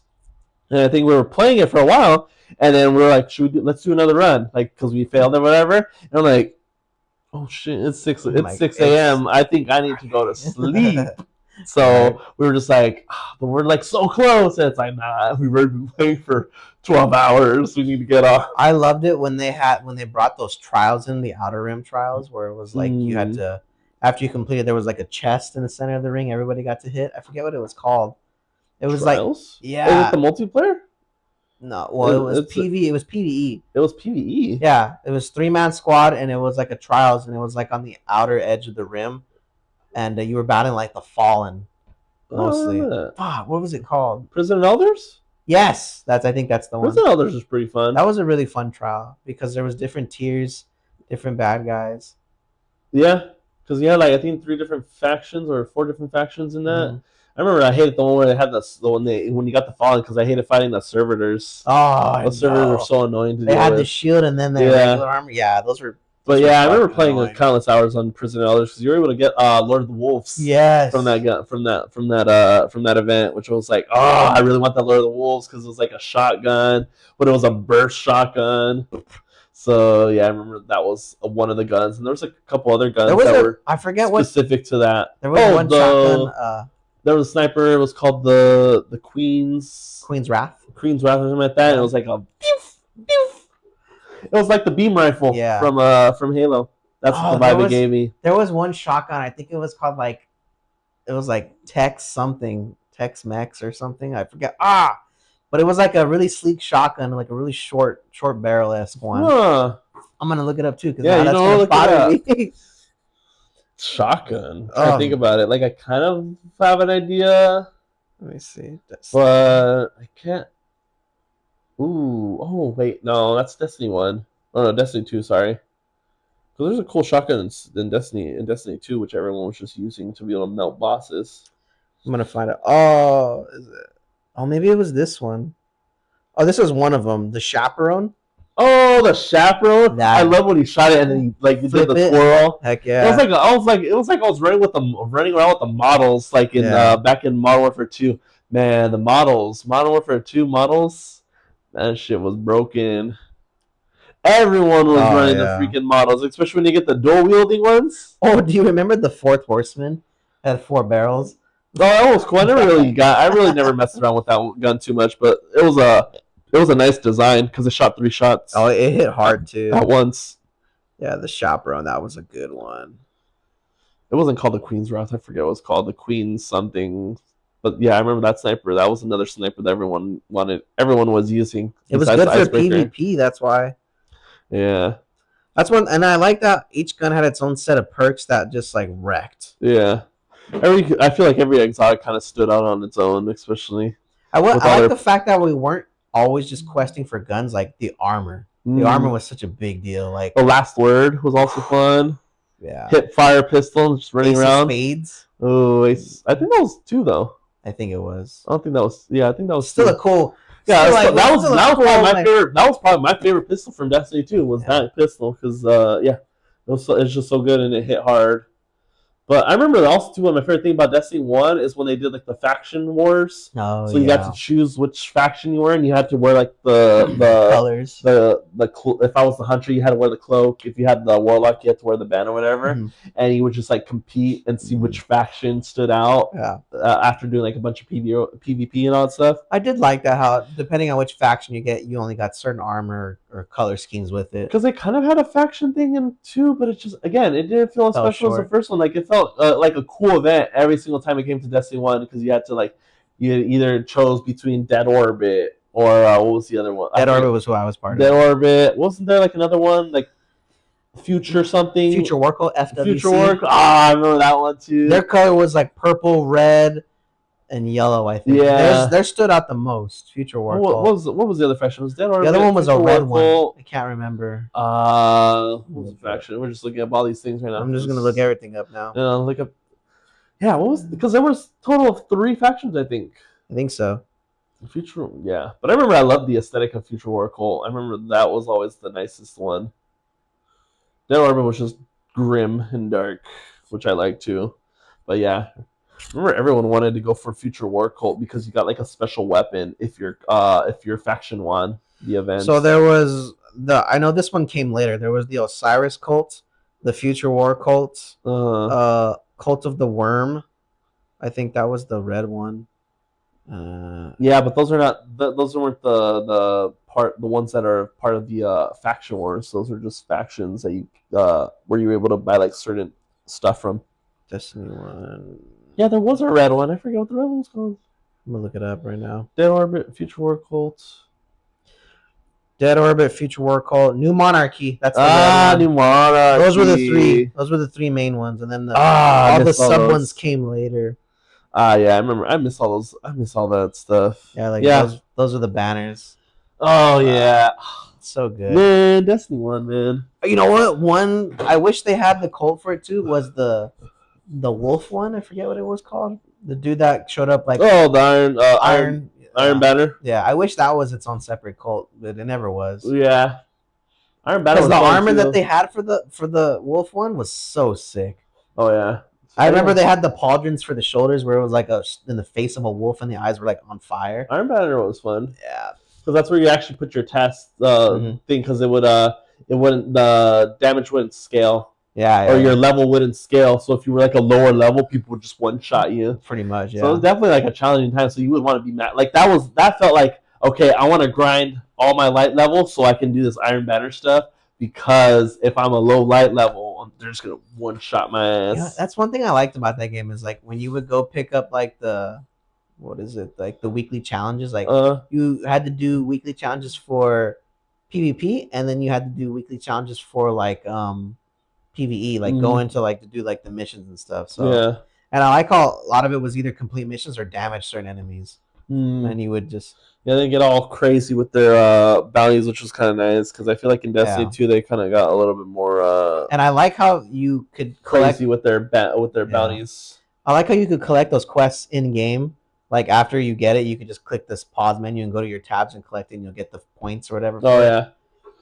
And I don't know what it was, but collecting an endogram and taking it to go get like engram, yeah, get it decrypted. Yeah, those are so sick, especially when you got an exotic one. Just like, yeah. Great. I feel like, yeah, man, Destiny 1. If I could go back in time and relive all of Destiny 1, I would. That game should have been, like, top tier. Yeah. If they would have stuck with the 10-year plan, I think that game would have just made money. Honestly, if they would have just stuck with Destiny 1, then, would have given it another 5 years instead of trying to make a Destiny 2 and kind of change it a little bit, I feel like Destiny would be in a better state. Oh, 100%. Than just what we're getting now. They had a good thing going for that game. I honestly don't know why they changed it. Because I remember at first when that game started, I think after like the first year, that's when they introduced like the microtransactions for buying like things. And they said it was going to be put towards the new Destiny or whatever, or like future updates. Yeah. At first it started with updates and then it turned into... Did they have microtransactions in 1? No. It came a year later. In Destiny 1? Mm-hmm. I don't even remember what the microtransactions were in Destiny 1, honestly. They were emotes, color schemes, and then exotic, not exotic, the stranger coins, whatever they're called. Yeah. And then it morphed into buying... I remember vividly microtransactions in Destiny 2, but I don't remember the microtransactions in Destiny 1. And then it morphed into buying like ships, the speeders... Oh, you know what I do miss about the game is the events they had for holidays. Like they had one for Halloween, they had one for Christmas, they had one for 4th of July. Like those were fun. That was the first time I ever experienced a game like producing some sort of holiday theme for the game. And I like it too because like for the Halloween event, like they gave you the paper mache heads that you could wear, and I was like, that's fucking cool. Like one of them was like Crota's head and something. I think if it was snowing too, you're able to be in the hub, and you were able to throw snowballs at each other. Yeah. No, I remember that. That was like one of the first times I ever experienced a game that had a hub. Yeah. That was just like as a community, everybody could enjoy this together. Yeah, and just hang out and see all the different like seasons, and you actually get to feel that vibe in the seasons. Yeah. And then the game. Each season had its own separate thing, like when it was like, hey, like collect these to get this. Yeah. And it's like only during these seasons can you obtain this gear. And I'm like, that's cool. Like, oh, Destiny 1 used to be so cool. Used to be so cool. What happened? Money happened. They got greedy. I think they got greedy.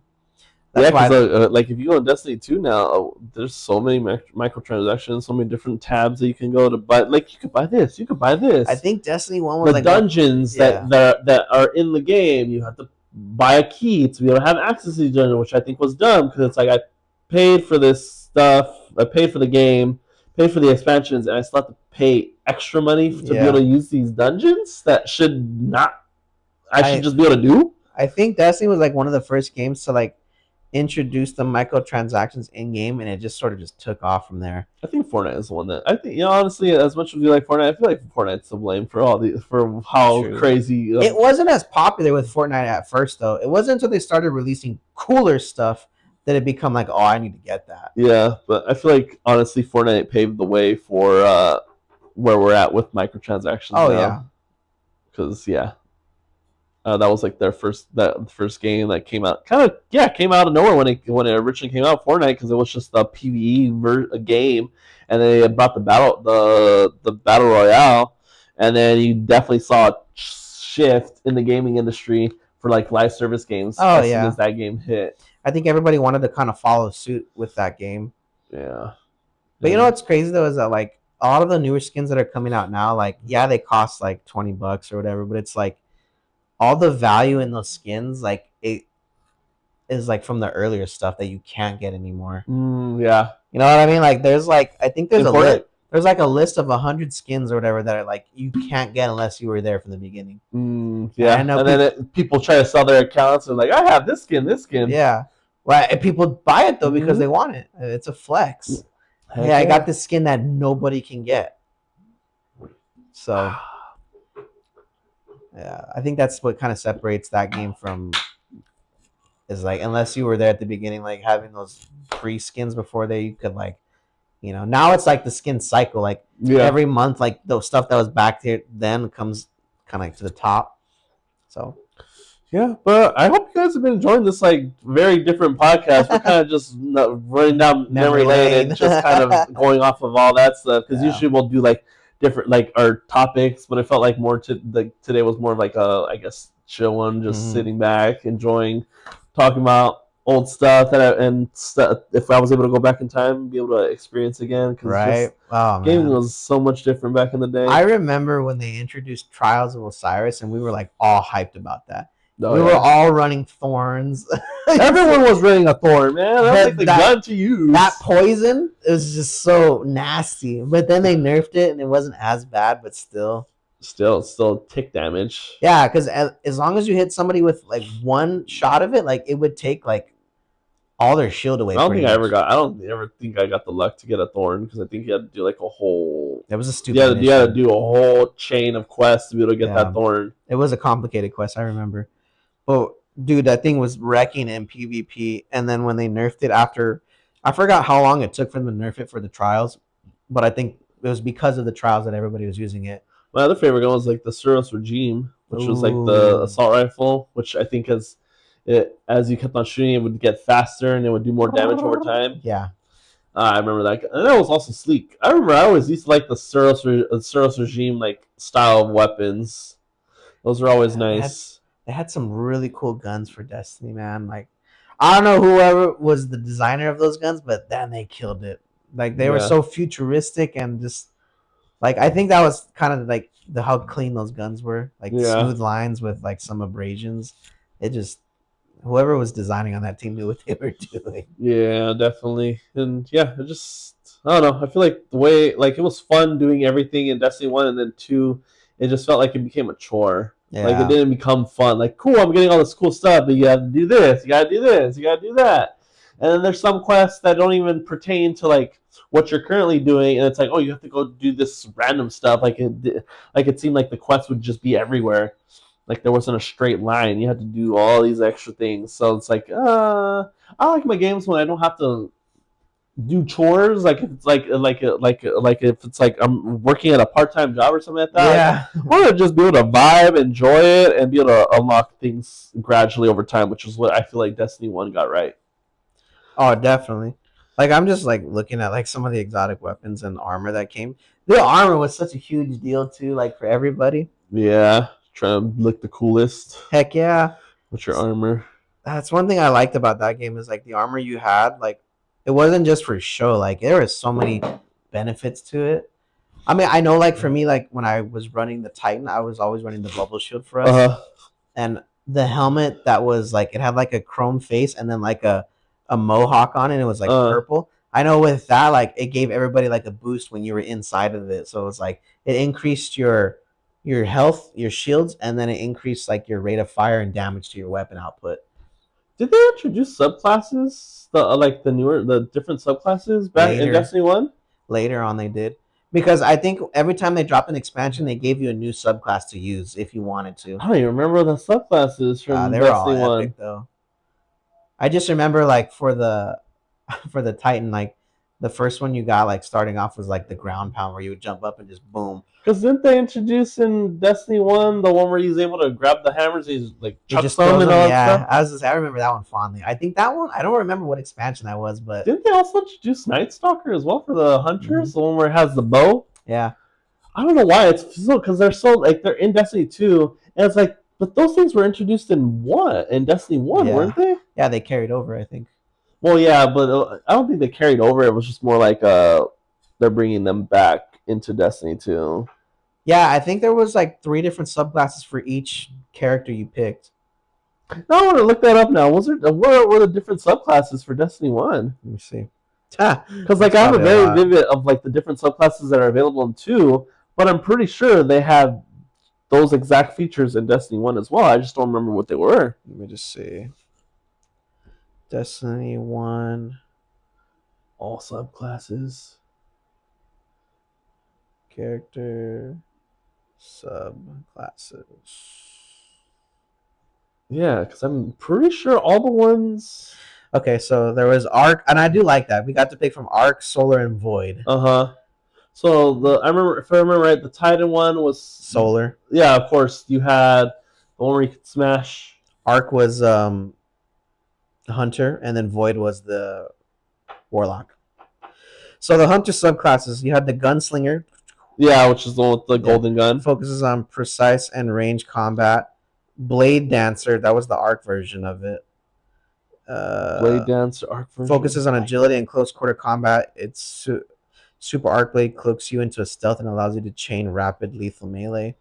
Then they had the Night Stalker Void one, so that was all Destiny 1. That was Destiny 1 then. Yeah. Again, it feels like those subclasses are very coded into Destiny 2, but I forget we got because I remember that's what made the later expansion groundbreaking, because we're getting a bunch of new subclasses, and they were like very game changing. Yeah, because like the Night Stalker was introduced on the Taken King.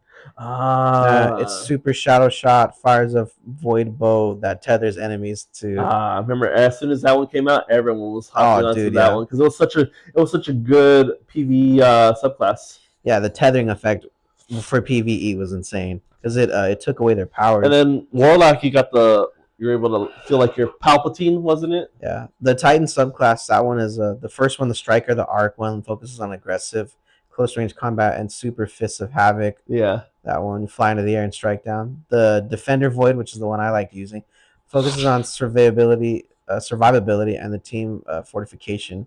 It's Super Ward of Dawn creates an impenetrable bubble of void light that can provide your team with protective shields or damage buffs. Oh wow, that's such a.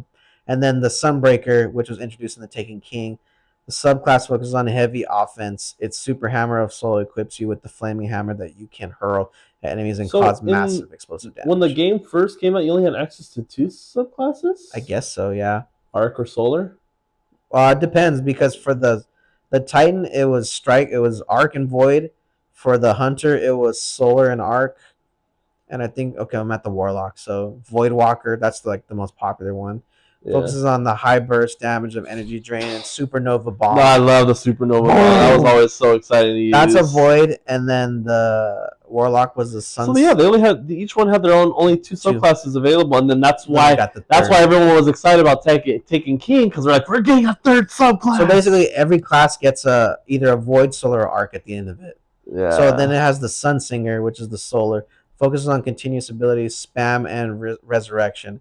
It's super. Oh, I remember if you were doing a raid, you had to always run a Warlock Resurrection. Radiance engulfs you in a solar light, dramatically reducing ability cooldowns and allowing you to self-revive if you fall in combat. Damn, I hate that they took out that self-revive in Destiny. That's what also pulled me out too, because I was like, oh, the self-revive was so clutch in the first one, and then the second one they're like, we're not giving you the self-resurrect, we're gonna give you something different, and I was like, why not? That just felt like it was so viable, it was so helpful, it came out clutch. Like, why would you be like, oh, we know people really like this, but we're gonna take it out in the second one? And I was like, that was so dumb. I was like, you should have just kept it in there. And then the other one, Stormcaller, that's the one that came in the Taken King. The subclass focus on chaining damage across multiple enemies. It's super Storm Trance lets you float and shoot deadly arcs of lightning from your fingertips to clear out groups of foes. Damn. Yeah, they had. I like that. Like each class had its subclass, which was freaking great. Yeah. And each one had their own viability. And that was just so good for utility when it came to doing raids, because it's just especially when you with the golden gun. Yeah. And you have the helmet. Where it makes one powerful shot even more powerful than your normal golden gun. Yeah, because I remember that me and Daniel used to run when we would run the Titans, we would always run the bubbles. Yeah. So it's just like why wouldn't you run the bubbles? Yeah, and then whoever had the Hunter class and they would whip out their ults after they're in the bubble, it almost triples what that gun produces. So it's a 10,000 shot turns into a 30,000. Yeah, because you were able to do multiple shots with the golden gun, but then when you had that helmet, it was just one shot. Yeah. But it was a powerful shot. So yeah, if you ended up, and then also too, I think was it the Warlock? No, I don't think the Warlock had anything that could buff anyone. I think it was the only ones that were able to buff were Titans. I think. Warlocks and Hunters were kind of on their own. Yeah, the Titan was specifically designed for which is nice because they're the vanguard of the whole army. So yeah, that Void Defender and then the Striker were pretty clutch. Oh yeah. Oh man, good times. I like it though, because if you were the Striker one, if you were at a high ledge and you did the strike thing and you would dive all the way down like a hole, you could still do massive damage. I remember the most thing that everyone wanted was the blink. The jump blink, everyone got that. As soon as they had access to that, everyone wanted to use the blink. Oh yeah, dude. The blink was so helpful. Was so clutch. I remember loving that just because I get to. It just felt so cool. Made me feel like that movie Jumper. Oh, I know. That's what it made me feel like whenever I would do that move, that jump. Blink, man. Blink. Yeah. Some good times in Destiny 1, and I wish we could relive all that stuff. And, well, like you said, the servers are still up for Destiny 1. But, I don't know. I feel like it feel nice, but then at the same time, I don't feel like I would be, as connected to it, because I'm, already... We would need more people. Yeah. But we could probably run, just the missions, but not, any of the raids. Nah, solo it. Us two. Just us two doing a duo, doing a raid. But, yeah. What happened? Destiny 2, man. Fell short. Fell short. Super short. Now it's gone because it's not getting updated anymore. So, I mean, I don't think that's the community's fault. I think that has a lot to do with just the game in general. Yeah, and the developers or Bungie in general making those calls, or maybe Sony. Sony calling all the shots. Well, yeah, they're the ones that purchased Bungie. Yeah. So.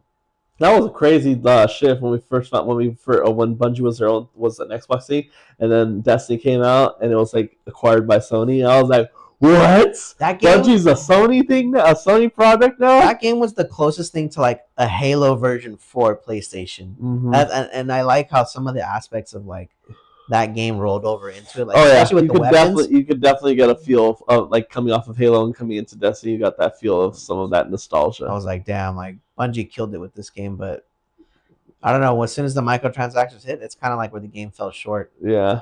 Because I'm thinking back, like when we played Halo 3 a lot, there was no transactions or anything like that. It was just straight like you had to play the game to get the armor. No, yeah, pretty much. Like again, I feel like microtransactions became very apparent when Fortnite came around. You know what? One thing about Halo 3 I will say is that I think one of the best bragging rights, besides getting like the recon armor and like the flaming helmet, was like your rank. Oh yeah. Because the ranking system in that game was like hard. My favorite armor though from Halo that you had to earn was the Hayabusa. With the katana? Yeah, that was my favorite. That was my favorite armor set. I don't even remember which we had to do to get it. I think you had to find all the skulls or something like that. No, I think it was just a ranking thing. Like you had to reach a certain rank. No, because I remember having the Hayabusa armor. I don't remember how it came. I don't remember how we acquired it, but I remember that was like the armor everyone wanted. Hold up. Oh, look at that. Pause. Pause. I know. Unpause. We're back. I don't know. I love the ranking system in the Halo 3 just because like that emblem you got or symbol like was just so epic. Like, you know, like I know starting out it was like a bar, then you got some stars underneath, then you got a skull, and then like. And of course, like again, when we were talking about a while back when you used to get the codes to get like the special banners that you were only able to get if you bought that item. Or if you bought that. It was either Doritos or Mountain Dew. Yeah. That's one thing I will give. The advertisement for Halo 3 is unmatched. Xbox or any other gaming company has not come up with a better advertisement for a game than Halo 3. Yeah, because honestly, I don't think I really saw like, well, even nowadays, it's just like there's not like heavy advertisement for anything nowadays. They were even partnered with Taco Bell. Yeah, I remember you used to get the Master Chief cups there. If you got the large Baja Blast, I was like, "This man, badass. Yeah." You know what? Honestly, advertising, even not with just games, just advertising is just hit different back in the day for some reason. They really do. Because like you had like let's say like Star Wars is the big thing at that time. You were able to go to these multiple places and be able to get like something that was like Star Wars themed. Yeah. Oh, you know what? I just hate that like the way we get advertisements now. It's usually just because everything's so privatized now. It's like we only see it during like when we're watching like TV shows like on Hulu, Amazon Prime, Netflix. I feel like the only time we ever really get to watch commercials now is like during the Super Bowl. Yeah. You know, like other than that, I don't like watch TV for. Yeah. Like, you know, unless it's. I don't watch regular TV, so I can't even. But I remember like even just regular TV back in the day, you got heavy advertisements for all these like games. I remember Halo was like, I remember seeing it on TV and everything. Dude, the commercials. Yeah. The commercials for that game were insane. I think they came up with like 3 different iterations of that Halo 3 commercial that were just badass. And I was like, I like how they made it look like it was a movie. And I was like, damn. Yeah, I don't know. Advertising just hit more different. Like I think it was more exciting when you had advertisements back in the day, where now I feel like they're just annoying. Like I don't care because everything's just so heavily advertised now. And the thing is, I always would like what I hate about advertising is that let's say I'm watching whatever or playing whatever, like No, let's just say watching.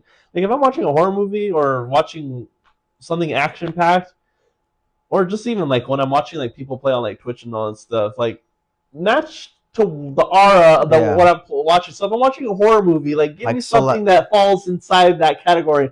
I don't need to be watching a horror movie, then get an advertisement, and it's for like again like a Tide commercial or like something like basic. Like some sort of medical I want advertisements to be personalized to what you're watching. Selective advertising. Yeah.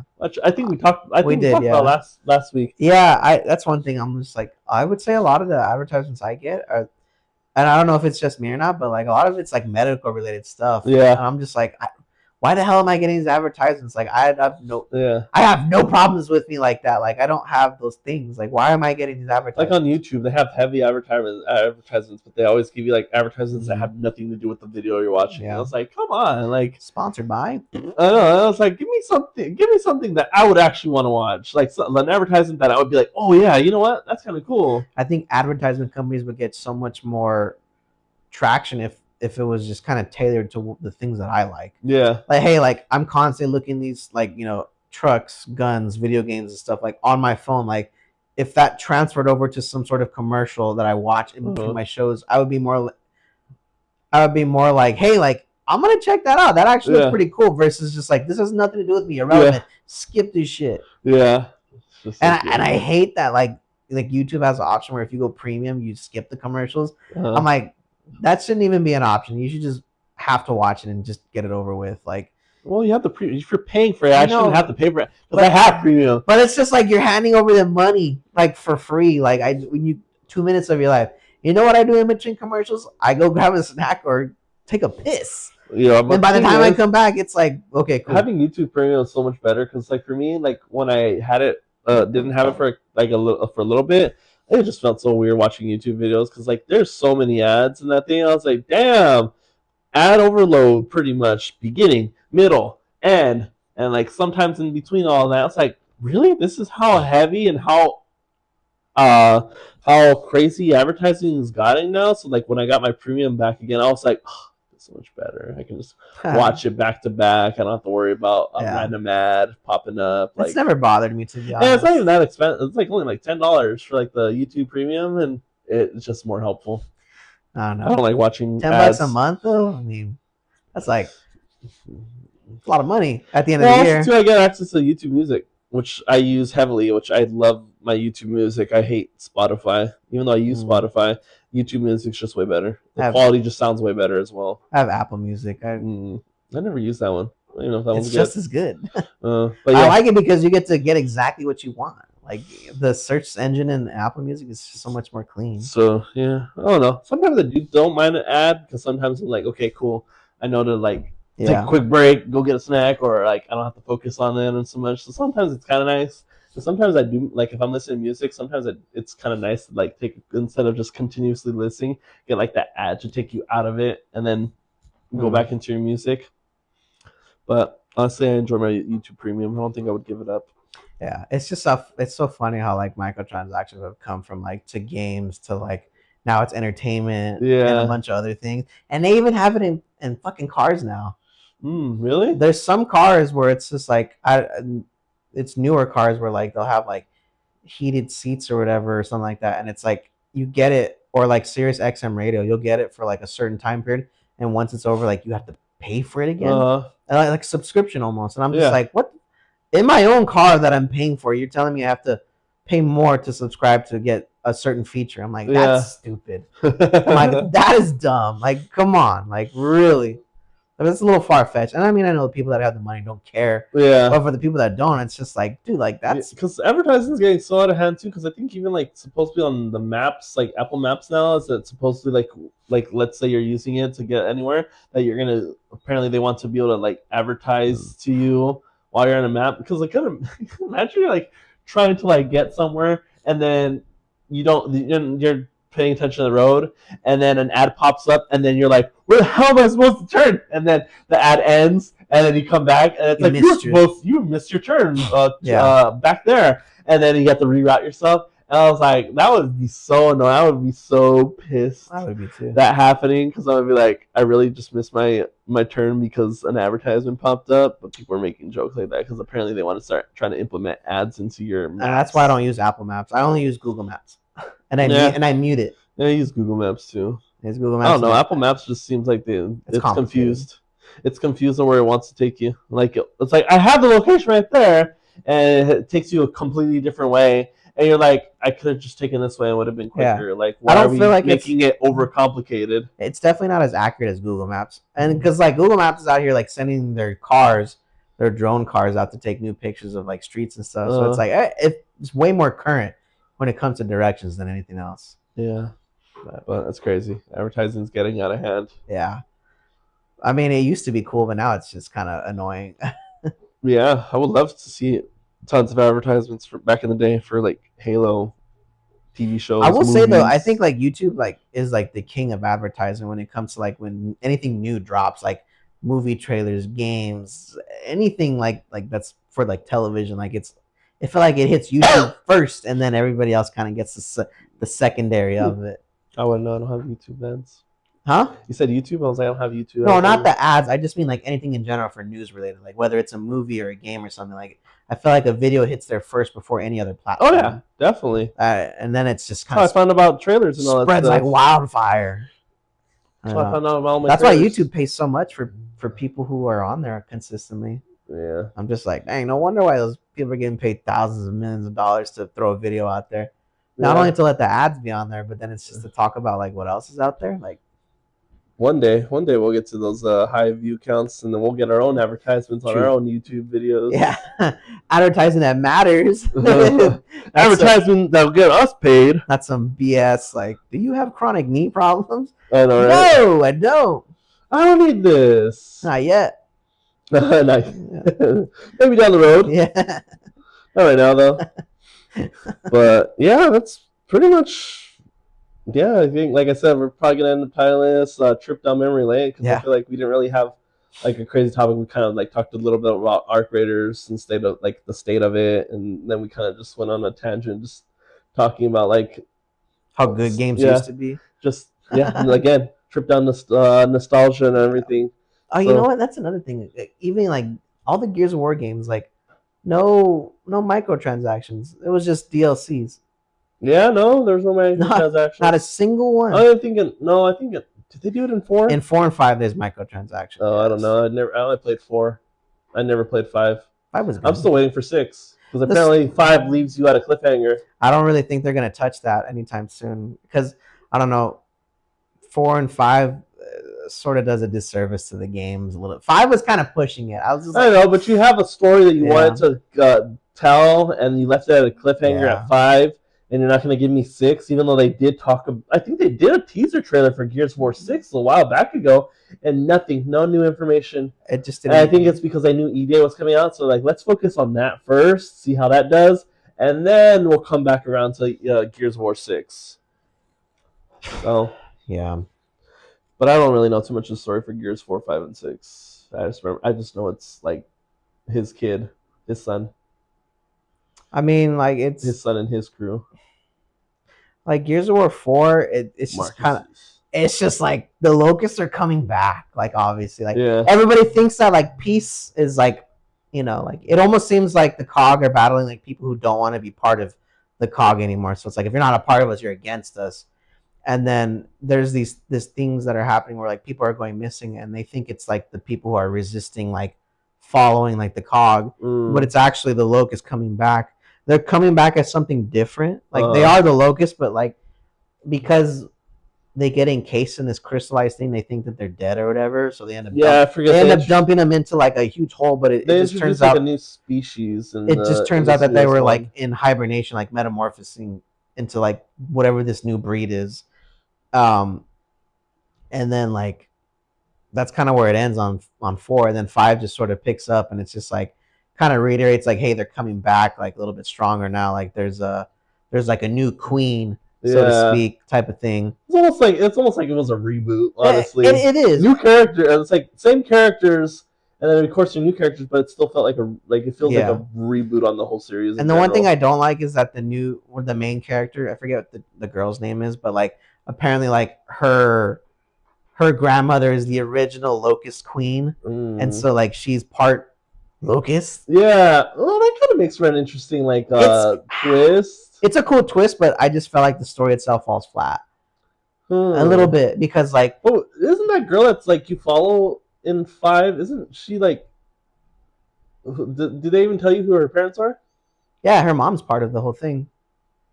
I know, but because I think I remember when 4 came out and they introduced her character, everyone was trying to figure out like who she's like related to. When the locusts come back, like they're trying to take her mom and like they fuse her mom with like whatever this new thing is going, so she becomes the new queen, sorta. Ah, okay. I don't know. The story seems kind of cool from what you're telling me. I enjoyed it. It was fresh. It's just not the original story. Of course. You know what I mean? Like the original story is just badass. I feel like it's not as aggressive as it was in 1, 2, and 3. It's like they just have some notable things. Like I think the one big thing it has going for it is at the end of 5, like it makes you choose to save a character, and like they're both main characters. It's Marcus's son and then his best friend. So it makes you choose, and I'm assuming whichever one you choose is going to affect what happens in the next game for you specifically. That would be interesting if they did. Then that kind of makes it kind of cool to play then. Yeah. because the problem in 5 is that like Marcus's son, he's kind of an asshole in that game, like going forward, like so because he like doesn't have like a connection with his dad at all. Because I guess he like does a little bit, but then he kind of goes like not AWOL, like he joins up with the COG even though his dad told him not to. So like he ends up serving with them, and everybody hates the COG going forward. So in the 4th one, he's kind of a rebel, but he gets hurt, and then in the 5th one, he's kind of working direct with the COG. So you go from him being the main character in the 4th to him kind of being a sub character in the 5th one. Huh. I don't know. That seems like a fun play. Maybe we'll play it all 4, 5, and 6, but like or not 6, but that seems like I don't know. It seems like fun. So then his best friend and the chick become the new main like characters. They become the new Marcus and Dom basically. So she has to make that choice whether to save Marcus's son, who like I think she has a crush on, and then like his best friend who like has been there for her and like went on all these missions without him, basically. So it's like, damn. I know when I played it, I chose to save his son because I'm just like, dang, like I don't want to take Marcus's son away. I'm like, I know this is his best friend and all that, but it's like he doesn't have any family, so it's just like. Oh no, I think you kind of sold me on that. I kind of want to play him now. It seems interesting. It is. You know what? It's been a while since I played it, but I remember the game being really fun. It's just I didn't care for the multiplayer in those games. It was a little too. I think they said it felt more like COD almost. It was more fast paced than it should have been. I think multiplayer peaked for Gears 3, and I think that's where they should have stayed. As far as like how the movement goes. You could definitely feel the difference in vibe in 3's multiplayer compared to like 1 and 2. Oh, 100%. But it was definitely still a little bit more faster paced. Yeah. Because you have the retro launcher that literally kills everything like easily. I just think that the way that Gears 3 played as far as like the weapons, the maps, especially the double barrel. Yeah, it was everything we wanted in Gears 2 and like nothing beyond that. You know what I mean? Like there was nothing far-fetched about like what was happening in that game or the weapons. Yeah. So I think it was a really well balanced. The double barrel shotgun, that kind was so broken. Just run up and somebody shoot and then roll back. Boom, yeah. Boom. Reload. Yeah, I think everyone literally just used the double barrel. No one used the Nasher. No, I didn't care. I love the Nasher. You can't beat that gun, dude. Of course, but the thing when it's so much easier to get kills with the double barrel, just use the double barrel. Yeah, it is easier, but at the same time, you missed. You won't take a while to reload that. That and just like you could see them coming from a mile away. If I see you coming, I'm gonna Lancer you or Nasher you before you even get to me. That retro Lancer, man, that was probably my favorite gun in that game. Yeah. So I like it that it was a really strong gun, but it wasn't accurate. So it's like you couldn't. Yeah, it jumped a lot. Yeah. But it did mow people down. If they were sick, especially if they were medium range, you'd kill them quickly. I think it was more powerful than the original Lancer. Yeah. I'm sorry, than the Mark II Lancer. I'm sorry. The OG. That's why it's kind of cool to see EDA because they have the retro Lancer before it became the Lancer. And then we see the creation of it. Yeah, it's so sick. I'm excited for that, dude. I can't wait. Yeah, but but hopefully everyone's enjoying us just talking randomly, not like have like any topics. So it's kind of just us going off of each other, reminiscing a little bit. I know we all have our games we reminisce. We definitely were thinking about trying to go back into talking about like Marvel stuff because like we still haven't even talked about Infinity War, which I feel like we talked about all the movies up to Infinity War, but we were like I think a couple episodes ago we were like, oh yeah, we're gonna talk about Infinity War in the next episode, and then a bunch of stuff just came out during that time. We're like, I kind of want to talk about that stuff over the Marvel stuff. Well, maybe next episode we could talk about like Spider-Man because we can talk about our favorite Spider-Man's movies, and then because the new one comes out in like 2 weeks, right? No, 29th, 28th, or something like that. Okay, it comes out the end of next year or next month. Sorry, it doesn't come out until July. Okay. Oh, that's right. Yeah, you're right. The one that comes out next week or the week after? No, next week is Supergirl. Oh, so maybe we'll do a DC talk because I don't think we've really covered much on DC stuff in this podcast up to this point. So maybe we should bring DC back up then. Yeah, so I'm down. But yeah, any other final thoughts? No, I think right. I'm so excited for all these new games. It's kind of like I don't even want to play like the current games I have now because I'm so excited. I know. But I mean, like again, I feel like it's gonna be a jam-packed September, so there's gonna be a lot of gaming talk. Hopefully, we probably won't even play all of them, but like Wolverine's probably gonna be the one that we definitely end up going for out of all that list. Definitely. I don't know. I kind of want to play that Control Resonance one. That looks kind of cool because the first one I heard was really good, so maybe play that one to lead up to that one. I don't know. And of course, you have the Silent Hill Town Hall, yeah, or Town. We may have to divvy up some of the games. Yeah, like I will play these ones, you'll play those ones. Oh yeah, and we'll just divide and conquer. Might just have to buy physical so we can exchange. Oh yeah. Oh. See, that's the beauty of physicals. I can let you borrow. Yeah, I could just be like, yeah, here you go. You can just use it. I think out of all of our friends, like consistently, you and I have swapped games back and forth probably the most. Yeah. I think one of the first games I ever borrowed from you was BioShock. Oh yeah, I remember that. It was hard for me to let you borrow it. I was like, my baby. I was like, just give me a week. I'll give it back to you. I don't even remember what game I gave to you in exchange for that, and then we swapped back afterwards. Yeah, I don't remember, but that's like you said, it's the beauty of physical copies. You could just switch it off, and you could play it, and like because we did that with I did that with Silent Hill 2 recently to be able to play Dead Space. Yeah, Dead Space is funny because then it was free on PlayStation Plus. Yeah, perfect. But yeah, I think that's a good place to move off. pretty much move on or talk and hype for the next episode, which is episode 17. We're getting so close to 20. Like I said, let us know down in the comments if you actually enjoyed this way we did the podcast, or it wasn't really topics. We kind of just went off of what we were going on and just continue the conversation. Otherwise, we're just going to keep doing that. But yeah, let us know down in the comments which world would you survive in a video game world, and what would be the arsenal that you bring? Like, which guns would you be like, if I'm in that world, I'm definitely going to be using that gun. Mm-hmm. I feel like Destiny, I think kind of like fits perfectly because there's like so many different types of guns. The arsenal in that game is just endless, dude. And also, too, you don't have to worry about dying because the ghost will just revive you. Yeah. So you don't have to be like, I would hate to be in that world. It's like, well, you kind of get infinite lives. Yeah, right. In that world. Besides like your armor and everything, I think one of the biggest flexes in that game was the ship that you had too. Oh yeah, some of those ships were super hard to come by. Oh yeah, rare is like super rare. Those are fun. But I do like how each faction gave you their own like ship. So like you knew who was Dead Orbit, you knew who was New Monarchy or Future War Cult just based on the colors. But as always, shout out to RW as well. I actually brought my cup this time because I was like, you know what, I haven't used my cup in a while, and decided to bring it today. So I'm like, we'll throw up the discount code up there as usual. Discount code as usual at the end with the 10% if you want to. Never pay full price for anything. Never pay full price, and give us, maybe if you end up using the code or you just bought something, let us know in the comments. Like again, like your favorite flavors. Give you a shout out. Throw you out up there on the wall of shame somewhere. Yeah, because like again, we're still like in between of what we want next for our flavor, so it'd be kind of nice to hear like other people's recommendations. And, also too, after the 10% code goes away, also too, like our links will be up there.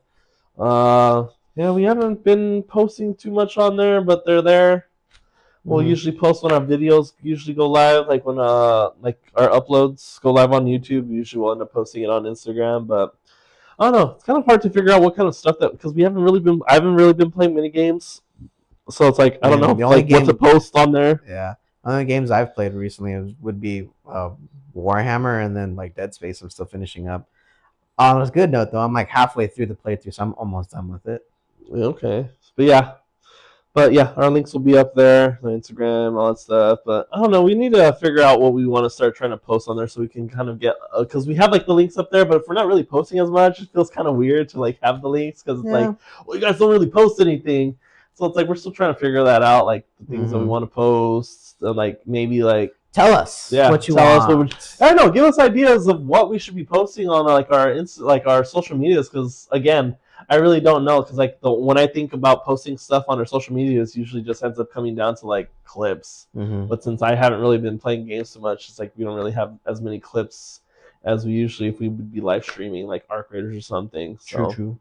Yeah, let us know down. Like if we're not posting clips, like give us any other ideas of what we should be posting, because then we'll be able to be like, okay, let's look for that, or let's post that next time and make it more of an active social media, so when we have these links, people will go there and there's stuff there to be able for people to enjoy if they're not watching our YouTube channel. Oh, definitely, dude.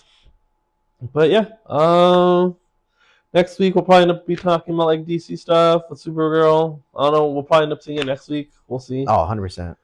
I think it's next week, I want to say. Could be wrong. Because it's, I think it is next week. I think it's on Friday. Because it's the 20th, or it's going to be the 20th. Yeah. Yeah, because we're on the 20th right now, and I think it'll come out next week. So we'll probably end up doing that. And also too, Happy Father's Day, because we're doing this episode the day before Father's Day. Father's Day. So usually we'll do it on a Sunday, but since Father's Day is on Sunday, we figured let's do it a day earlier. So if you're seeing this, hope you have a good Father's Day. Make sure if you're a daddy. And definitely we're gonna be busy. I don't know what we're gonna.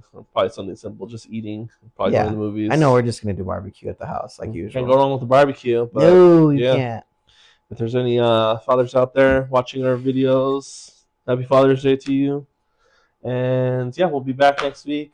Hopefully we'll actually have some topics. Hopefully I'll try to get some games into something. Maybe try to, like I said, maybe try to do Arc Raider solo. Maybe I'll have a different vibe. I think this week I'm gonna stream Helldivers 2. Ooh, okay.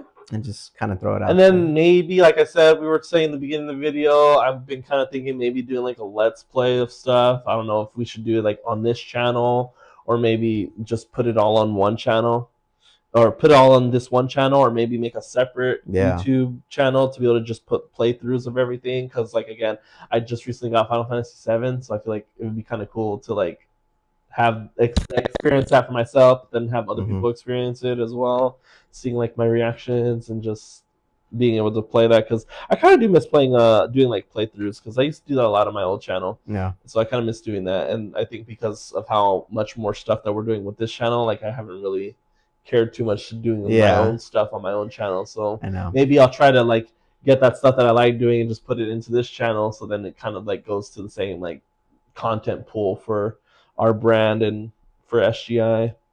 And maybe we don't have as many people watching us on the podcast, and maybe the playthroughs that I do people enjoy and might end up getting reviewers from there to come watch our stuff on the podcast.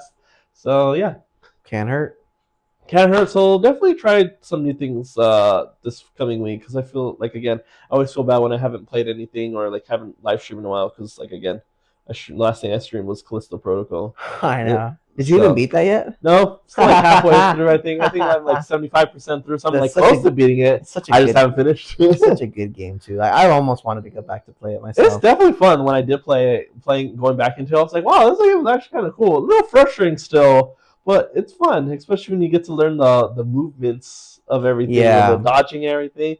It feels epic when you master those dodges. So maybe we'll try to, before we start a new playthrough, maybe we'll try to finish that on the stream, just so I could be yes, I finished that on stream. And then try to live stream more.